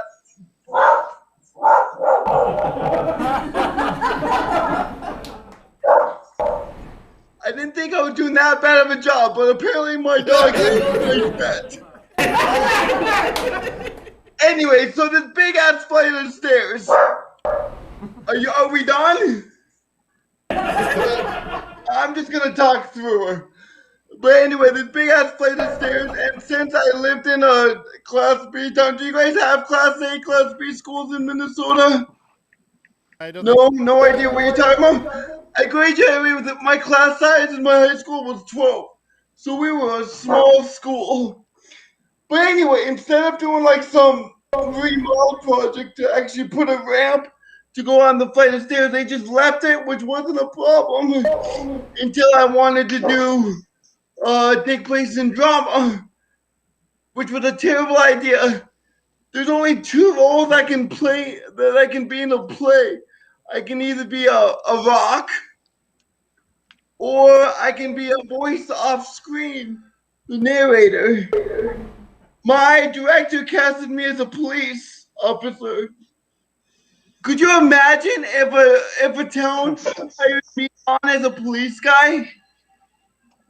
You forget defund the police. This would be disable the police. But back to my original point. Rather than build an actual ramp, the shop class decided to MacGyver something in-house. Keep in mind, this was the same school that history books that ended in 1986 with the words, "to be continued." They weren't going to pay to remodel it, the gym, just so one kid could play an extra in Little Orphan Annie. What was their DIY project they came up with? A sheet of wood that they just put over the staircase. That's not a knock on them though. I know about as much as construction as I do about mountain climbing. And this thing was steep. There was no way this one was up to code. It laughed in the face of ADA regulations. And not wanting to look a gift horse. Is that a saying, gift horse in the mouth here? I used it last week when I was visiting and nobody had any idea what I was talking about. Anyway, sorry, I'm ADD. So I gave it a shot. I got about halfway up the ramp and then my legs gave out. And that was the day when I invented the yoga position of downward facing cripple, because my legs, I did the splits and then went down to my knees and I was still holding my walker, and then my walker started slowly going down the ramp. And the farther it got down the ramp, the faster it went. And so I smacked my head against the exposed brick wall behind me. And Now I have a hole in my head that I can put change in. So that's nice. Here's another reason why stairs are the bane of my existence. Childhood home was 2 stories. My childhood home had 2 stories, which wasn't a problem because I lived on the main floor. But as a teenage boy, all the cool stuff happens in the basement. And so my brother's was a genius idea to get me down there was a sled. So those plastic sleds that you can buy at Walmart for like $15. So I get on this sled and it goes fast and I clean down the staircase, stop at the bottom, sled goes up. You know those cartoons when the main character like hits a wall and they like smush against the wall and they just slowly slide down? This happened in real life. Needless to say, my parents were pissed, so they got a chairlift. Now, when I say chairlift, you probably think of those infomercials with those old people using the contraptions to zoom up and down the stairs. This was like the budget version of that. First of all, this thing had wood paneling. Maybe it's a millennium in me, but I don't trust any piece of technology that involves wood paneling. It looked like a Reagan or torture device. But my parents assured me that this sketchy looking machine would work, so I acquiesced. I'll never forget the first time I used this thing. I got into basically was a folding chair, bolted into a motor, and then put the seatbelt on. Now, when I say seatbelt, I really mean 2 strips of Velcro. That's right. The only thing that was keeping me on this thing was the same thing I used to keep my shoes on because easy undo. I was strapped into the security of a 4th grader's wallet. Surprisingly, I made about halfway down the staircase just before it stopped working. My brother was on the phone having a panic attack, and I'm just hanging there like a disabled piñata. And then it happened. The chair decided to stop doing literally the one thing that it's made to do. It decided it didn't want to be a chair anymore, so it crashed to the ground. This was the time that the Velcro decided to work. So here I am, laying back halfway upside down, leaning onto this chair with 2 pieces of Velcro, just keeping me in from smacking my head against the concrete floor underneath. Let's see where I'm at here. Have you ever? And so, did you guys know you can get a DUI in a wheelchair? Yes. Thank you. So, I used to live down the road from the North Dakota State Fair. Now, I don't know how many of you people know North Dakota, but we literally have nothing going on in the state, so our fair's kind of a big deal. Well, with me living within walking distance, I was tasked with the duty of getting my drunken brother home. And he was drunk, and I was drunk, and then we saw police lights behind us. And thinking fast on my feet, I told my brother, act mentally disabled. He's like, what? I'm like, act like Tom Hanks in that movie. Like, oh, okay. So the deputy then pulls us over, explains how I can get a DUI in a chair, and I told him, listen, officer, I am just trying to get me and my developmentally disabled friend back to our apartment, because if there's one thing people love, it's disabled people in public. I have such a long leash when I get in trouble. But anyway, meanwhile, my brother's in the background doing his best Forrest Gump impression, just staring off into the distance. I don't know how we did it, but we managed to get out of that situation. And then we went home and watched our favorite Tom Hanks movie, Sleepers in Seattle. Thanks, everybody. My name is Kyle Erickson. Find me on YouTube. Humans of the audience, give it up for Kyle Erickson. Kyle Erickson, from Minot, North Dakota. We have 2 questions for you. Here we go. Oh my goodness. I like your shirt. Thank you. I'm way too old to like dinosaurs, but here we are. I do. Well, what's your favorite dinosaur? A sticky Moloch. It's the one that smacks his head into the wall, because I can relate. Yeah. And then, what was the other one? Said, if you could do anything in the world as a career, what would it be? I don't want to get sentimental, but I want to do this for a living because I have such awful luck. And for the longest time, people used to, they used to have a term for like when they're with me and stuff just goes off the rails. They used to say that, oh, our schedule just got Kyle's. And now it's a purpose because like all this bad luck, I can like use to make monies. So, yeah. I want to be a Love it. Thank you. Kyle Erickson. Those were good answers. Kyle, to be able to tip Kyle, all you have to do is visit our Venmo, venmo.com/Monday Night Comedy Show, or Cash App. We do that too, even though I forgot the password. $MNCS69. I don't know. There might be $15 sitting in that account. I have no idea how to access it. I don't know. I'll figure it out. If you'd like to force Andy to remember a damn password. Well, you fill out the questions like, what street did you grow up on? I know the right answer. Why are they saying that it's wrong? I know that it was Plymouth.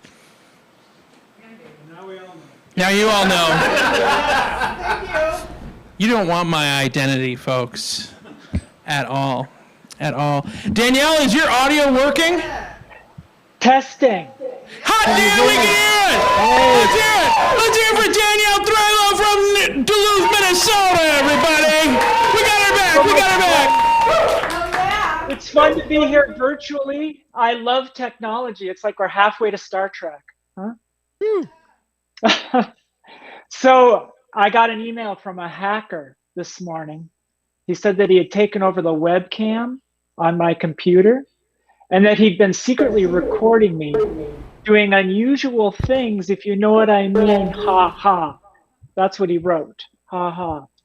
He said that he said if I didn't send him $250 in Bitcoin, that he was going to take the video and release it on the dark web where thousands of people would see it. This shocked me because I did not realize that I had so many fans on the dark web. I can't get anyone to follow me on YouTube, and here I have thousands of followers on the dark web. Who knew? Who knew I was the #1 comic on the dark web? So of course I sent him the Bitcoin and more videos. I asked him to be my agent. So yes, I am transgender, and I'm 57 years old. I always want to get that out in the open because people they're slowed down. They always are kind of wondering, is she really 57 years old? Yes, I am 57. So I finally stopped shopping at Forever 21.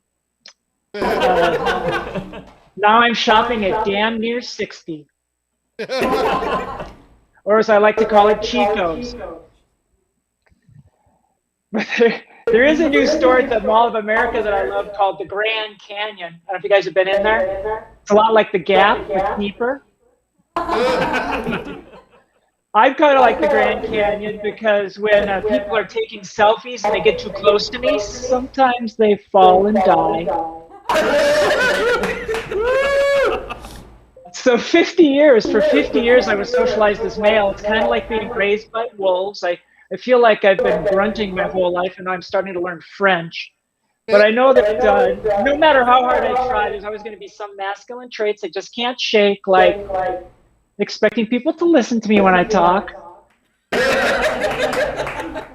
And telling silly dad jokes. I still like to tell silly dad jokes. Like my kids told me that down in Canal Park here in Duluth, you could see a horse-drawn carriage. I said, wow, I did not realize horses knew how to draw.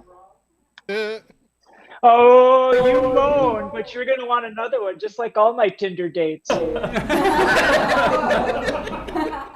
Here's another one. So, see, my ophthalmologist, he asked me if I wanted to have laser eye surgery. I said, heck yeah, I want laser eyes.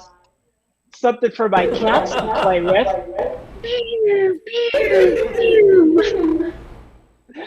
So, things are opening back up. I just went down to Florida 3 weeks ago to visit my sister. Amazing thing in Florida. On the beaches and the golf courses, the communities there have purchased these lightning detectors. They're like cost $500,000, and they can detect a flash of lightning up to 10 miles away. And then it sounds an alarm, and you know that you're supposed to take cover. And that's great because every year in Florida, at least 17 people are killed by lightning. So it's good that they go to that extra effort. But do you know what kills more people in Florida every year than lightning? Men! Men kill 1,000 people in Florida every year. But they don't have any man detectors. I mean, wouldn't it be nice if a man got within 10 miles, an alarm would sound and then you could take cover? I mean, how many lives could we save? And then whenever you're near a body of water, I mean, it can just be a small pond or a canal, anywhere in Florida, they always got these signs that say, beware of alligators. Alligators spotted in this area, or please don't feed the alligators. And that's good. That's good because every year in Florida, at least one person is killed by an alligator. But do you know what kills more people in Florida every year than alligators? Men! Men kill 1,000 people in Florida every year. But there's no signs. I mean, wouldn't it be nice? You know, man spotted in the area. Please beware of the men. Please don't feed the men. Because then you'd know that if you had some food, you could, take it and maybe put it like 30 feet up in a tree about 200 yards away from your tent. And, oh, wait, that's for bears. That's for bears, sorry. But that's good too, because every year in this country, at least 3 people are killed by bears. But do you know what kills more people in this country every year than bears? Cows.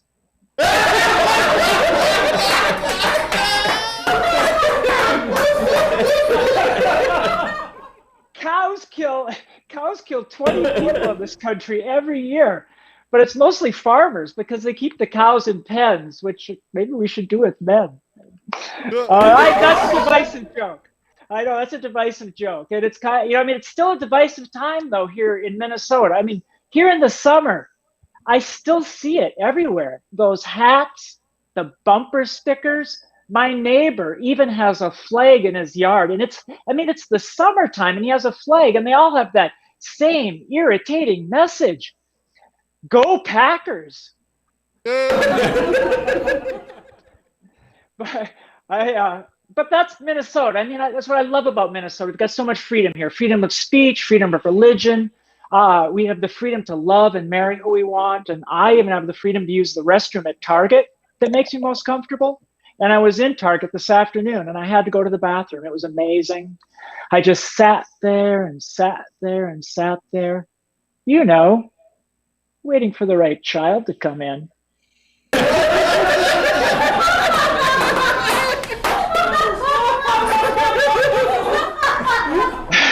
Because I'm transgender, that's what we do. My friends don't understand. They're like, why? Why the years of counseling, the hormone therapy, the painful surgery? Why all that subterfuge just to be alone around children when you simply could become a youth minister? Or a daycare provider, a Penn State football coach, a Republican senator. I was out at the bar last night because things are opening back up. Gentleman bought me a drink. Things are going well. So I did what I always have to do in those situations, because sometimes they can tell, sometimes they can't tell. So I said, I really appreciate that you bought me this drink, but I need to let you know, I'm 57. And I have laser eyes. Yes, I'm an X-Man. The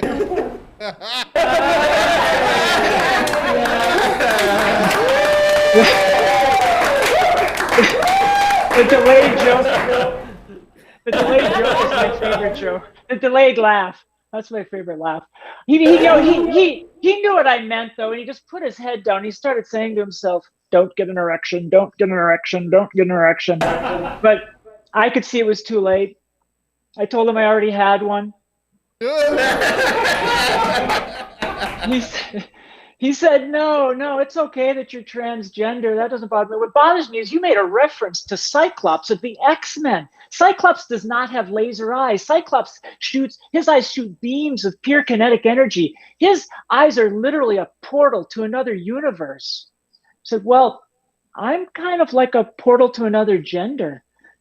I'm kind of like a wormhole between genders. I'm the worm and the hole. I did get to go on a date last week. I got to go on a date with a backup public address announcer for the Minnesota Twins at Target Field. Yeah, the backup, the guy who makes the announcements over the PA system, his backup. And this is what he would whisper in my ear to try to get me into the bedroom. May I have your attention, please? I would like to get it to first your space ace. Isn't that crazy? I guess that's how they talk. All the time. It's hypnotic. It's hypnotic. I mean, pretty soon he's stretching that single into a double and then an inside the park home run. I didn't mind it. I just didn't expect to see the instant replay up on the Jumbotron in slow motion from two different angles with exit velocities. What's that about? Exit velocity. I love that things are opening back up. I'll wrap it up here quick. I love that things are opening back up. I went into a Starbucks today. I actually got going to Starbucks. I ordered a coffee and a banana. I could not open the banana. The lady behind the counter said, you need to peel it from the bottom like the monkeys do. I said, what? Have you heard that? I don't know. So I handed it back to her. She popped it right open. She tossed it to me. She said, see, we can learn a lot from the animals. I said, that is amazing, but what's that horrible smell? She said, oh, that's my shit-throwing hand. So I left the Starbucks. And there was a guy smoking right outside the door, and I had PTSD for a moment. I said, oh, no, I just inhaled secondhand COVID. He said, no, I'm over the coronavirus, but I did lose my sense of taste and smell. I said, are you sure that's all from COVID? Because I think you lost your sense of taste when you first started wearing those Kanye Yeezy sneakers. Thanks a lot. It was fun to be here. I hope to be there in person.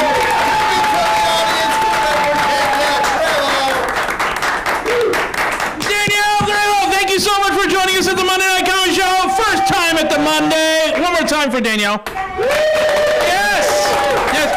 Danielle, we have two questions, courtesy of May. Please answer honestly. Here we go. Hello. Hello. Hi. Okay, so would you rather be able to play every single musical instrument or speak every language fluently? Oh, every language. That's good. Being able to communicate with everybody. Yeah. Oh, yeah, absolutely. I like that. And who would you get to play in the movie of your life? and I can't play myself because I'm not as good as I think Kate Winslet would be. Oh, I like that. I like that a lot. Gorgeous, gorgeous. One more time for Danielle. Thank you, May. That's actually, Kate Winslet is who I would choose too.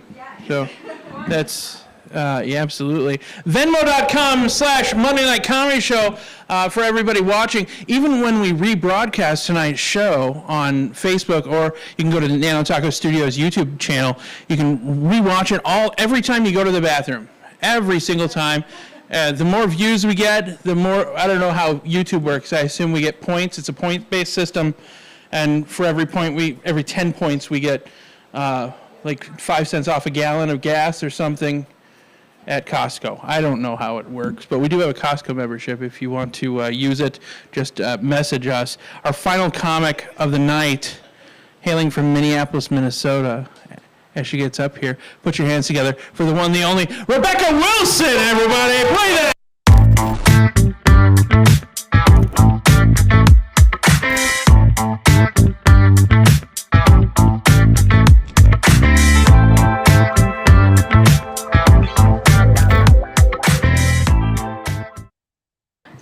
I do.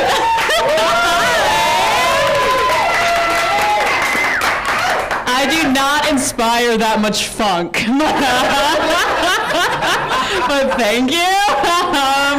Oh my gosh, so this night has been great. Give it up to everyone that you've seen tonight. This has been amazing. You all booked a hell of a show, you guys. A little bit of everything, and now you got me. Haha, suckers. Okay, so who here has ever been fat shamed by their gynecologist? I'm like, listen here, doc, okay? Don't worry about my weight. Worry about these bad boys. Yes, I call my ovaries my bad boys. This is Will Smith, and this is Martin Lawrence. Because they're both past their prime, but they're still working, so. So I love my mom. Do you love your mom? Yeah, good. All right, I love her. She's amazing. She made all of my dresses growing up for homecoming, Sadie Hawkins. She even made my prom dress. No, like I'm talking a beautiful floor-length dress made to my body that day, so much so that she sewed me into it. It did not have a zipper, so I could not take it off. Now that was my dad's idea. But you can't sew up a mouth, Dad. Yeah. Woohoo! Yeah, baby. Yeah, no daddy issues, though. No daddy issues. No, surprisingly. No, him and I, we have a really good relationship. We actually love watching movies together. And our favorite father-daughter movie to watch is Taken.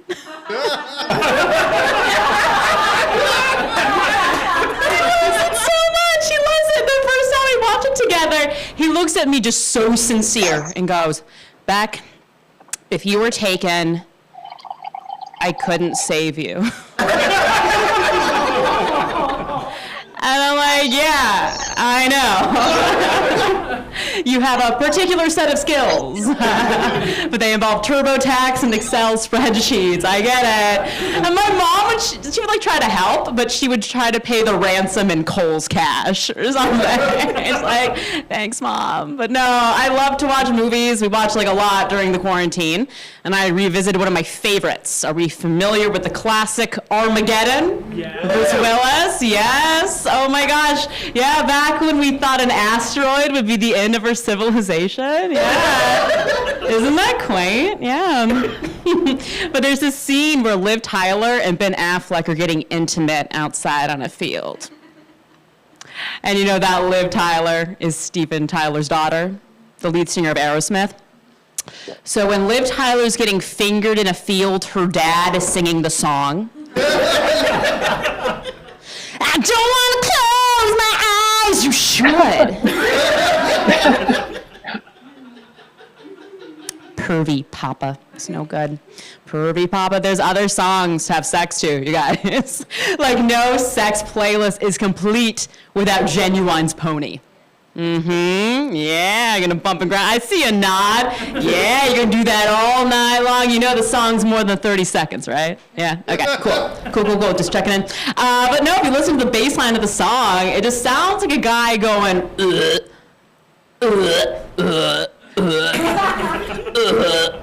sounds like it's Genuine's roommate in the next room, just trying to keep down his Taco Bell while Genuine bangs his Tinder date. Yeah, some songs really messed me up, honestly. Like, I'm a kid of the 90s, and my favorite was Lou Bega's Mambo No. 5. A little bit of Monica in my life, a little bit of Erica. And as an 8-year-old, I remember sitting there going, why didn't he say Rebecca? Like, why didn't he say my name? Like, I was concerned as a second grader that I wasn't part of a grown man's sexual rotation. But I do try to oppress any guy in a fedora now. It's an issue. I'm trying to grow. Oh my gosh, no. So my boyfriend and I, we've been joined at the hip, I mean, like forever, but like COVID, cemented that codependency. And he was away for the first time last weekend. He's with the boys.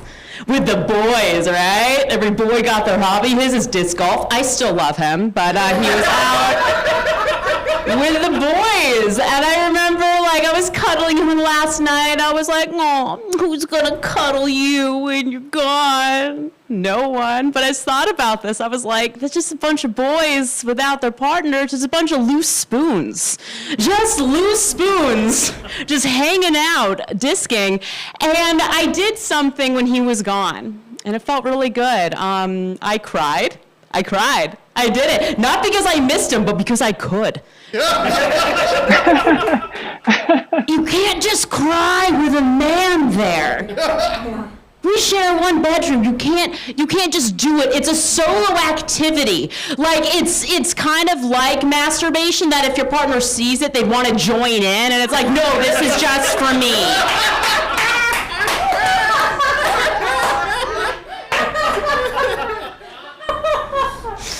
Oh boy, I'm out of control. Yeah, so what's funny is my boyfriend has met my parents, has visited Atlanta. I have met his family so many times. They are in Hudson, Wisconsin. Huge family, beautiful family, so many. Catholic family, there are hundreds of them. I've met them all. But my parents have not met his parents. And my mom was on the phone. I was like talking about something that his mom said. And my mom's like, oh, okay. Do you think that we'd get along? And I'm like, honestly, I don't know. Like, that's a really bold question to ask, Kathy.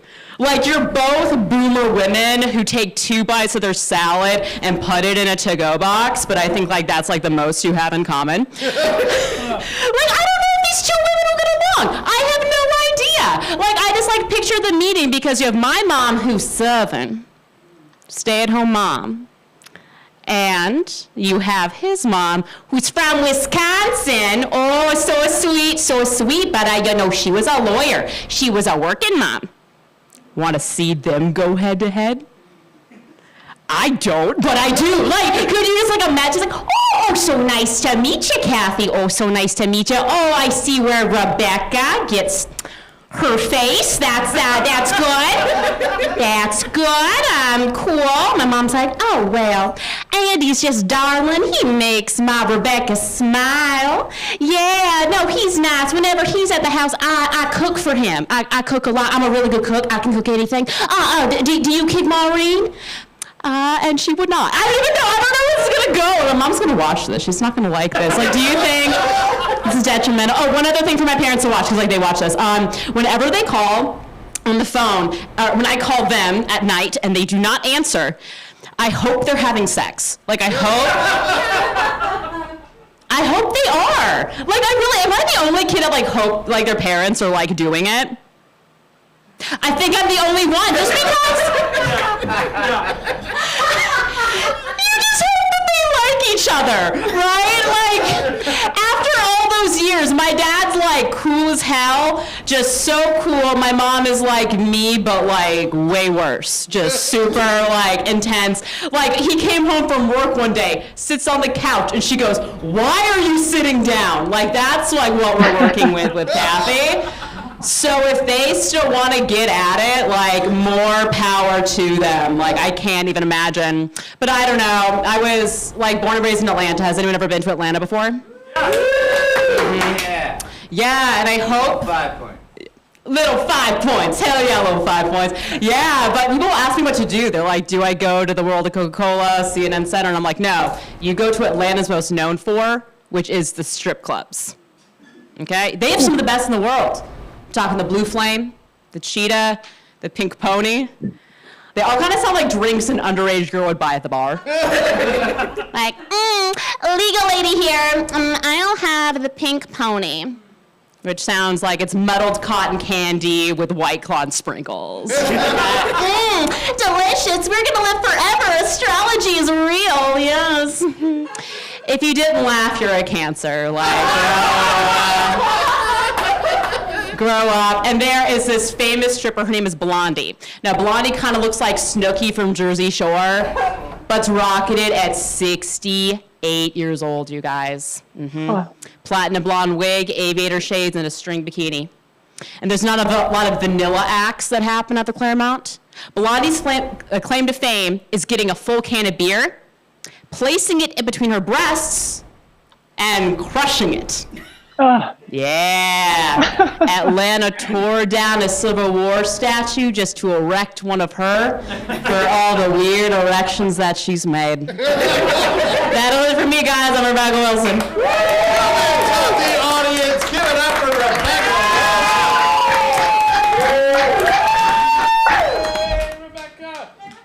You see this? I'm gonna steal this. Give it up for Rebecca Wilson. Yes. Rebecca, 2 questions, very important. Yes. Rebecca. Cats or dogs? If you had to, which one would you eat? You know what? I do appreciate the dark question. This is like very much my lane. I'd say cats because they have it coming. Yes. Yes. You have to die sometime. Second question. Yes. What kind of cult would you like to start? Paul Giamatti fan club. Legit. All right, thank you. Rebecca Wilson. First answer I couldn't see. I would eat cats, but Paul Giamatti? Really? Yeah, I love that bloated man. I mean, he's a dead carcass of amazing man. Is it? Wow. No, he's a brilliant actor. I get it. How many times, like, I loved you in Sideways, I loved you in Amazing Spider-Man 2. Did Which you one? see the John Adams HBO special? No. He was amazing. Well, was he better in that or Amazing Spider-Man 2 as the Rhino? You're thinking too hard about this. The answer is Amazing Spider-Man 2. Like, I don't always see all the movies, Andy. Hey, remember that time that Andy stopped being friends with me, everybody? No, I don't. I will never stop. I will never stop being your friend, ever. I have been and always shall be your friend. Thanks, buddy. When I die, shoot me off in a sunglasses case. And then come back for me. Because basically our friendship is the entire plot of Star Trek. Next. I don't know. I need to rewatch all of those. You're the V'ger of... You ever see the first one? Yeah. Yeah, fuck it. Okay, you can't make a V'ger joke because that movie was rubbish. Anyhow, it's true. You know, it's not rubbish. All the comics we've seen tonight, thank you so much for being here. All the live comics, all the streaming comics, thank you so much. Please message us if you want to be a part of the show. Next week, we're going to be down the hall. I know this doesn't help anybody watching online, but there is a hallway. You go past a small kitchenette, a lot of plywood, and you get to another studio space with a green screen, infinity wall, and ironically another bar because we're just, we can't say no. And we want you to be here if you want to be a part of our audience. It kind of gets smaller. We're not in the larger space, so please join us. All you have to do is message us at the Monday Night Comedy Show on Facebook. I want to thank V, Kat, Jeff, Shane, Whitney, Carly, Antonio at Nanotako Studios. Give them a round of applause because none of this would happen except without them.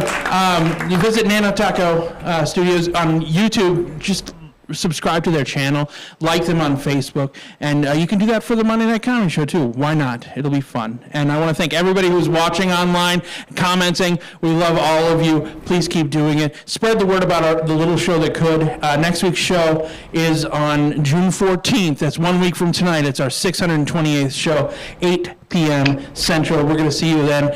Be safe in the meantime. Everybody in the metro area, try to stay cool and not wear many layers and try not to be like me and sweat through. This is my third t-shirt of the day. All right, we'll see you guys next week. Thank you so much. Stick around, everybody. We'll have a drink together. All right, bye. Be safe.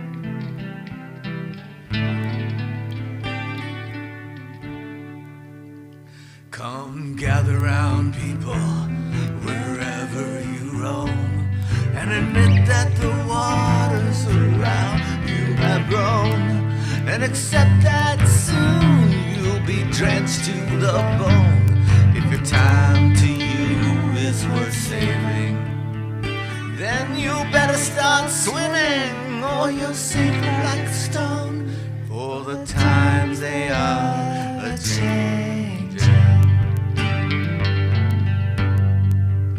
Come, writers and critics, prophesize with your pen, and keep your eyes wide, chance won't come again. And don't speak too soon, for the wheel's still in spin. There's no telling who that it's naming. For the loser now will be later to win, for the times they are a-changing. Come, senators, congressmen, please heed the call. Don't stand in the doorway, don't block up the hall. For he that gets hurt will be he who has stalled. There's a battle outside and it's raging. It'll soon shake your windows and rattle your walls, for the times they are a-changing. Come, mothers and fathers throughout the land, and don't criticize what you can't understand. Your sons and your daughters are beyond your command. Your old road is rapidly aging.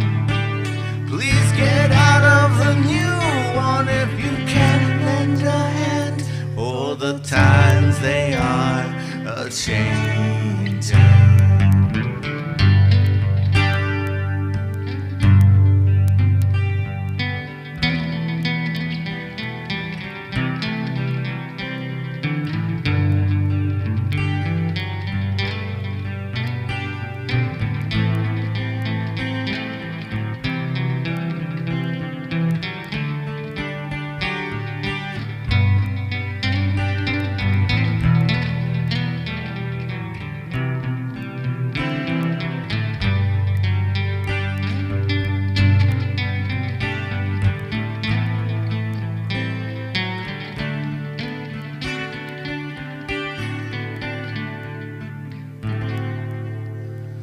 The line is drawn, the curse is cast. The slow one now will be later be fast, as the present now will be later be past. The order is rapidly this one now will be later be last, for the times they are a change.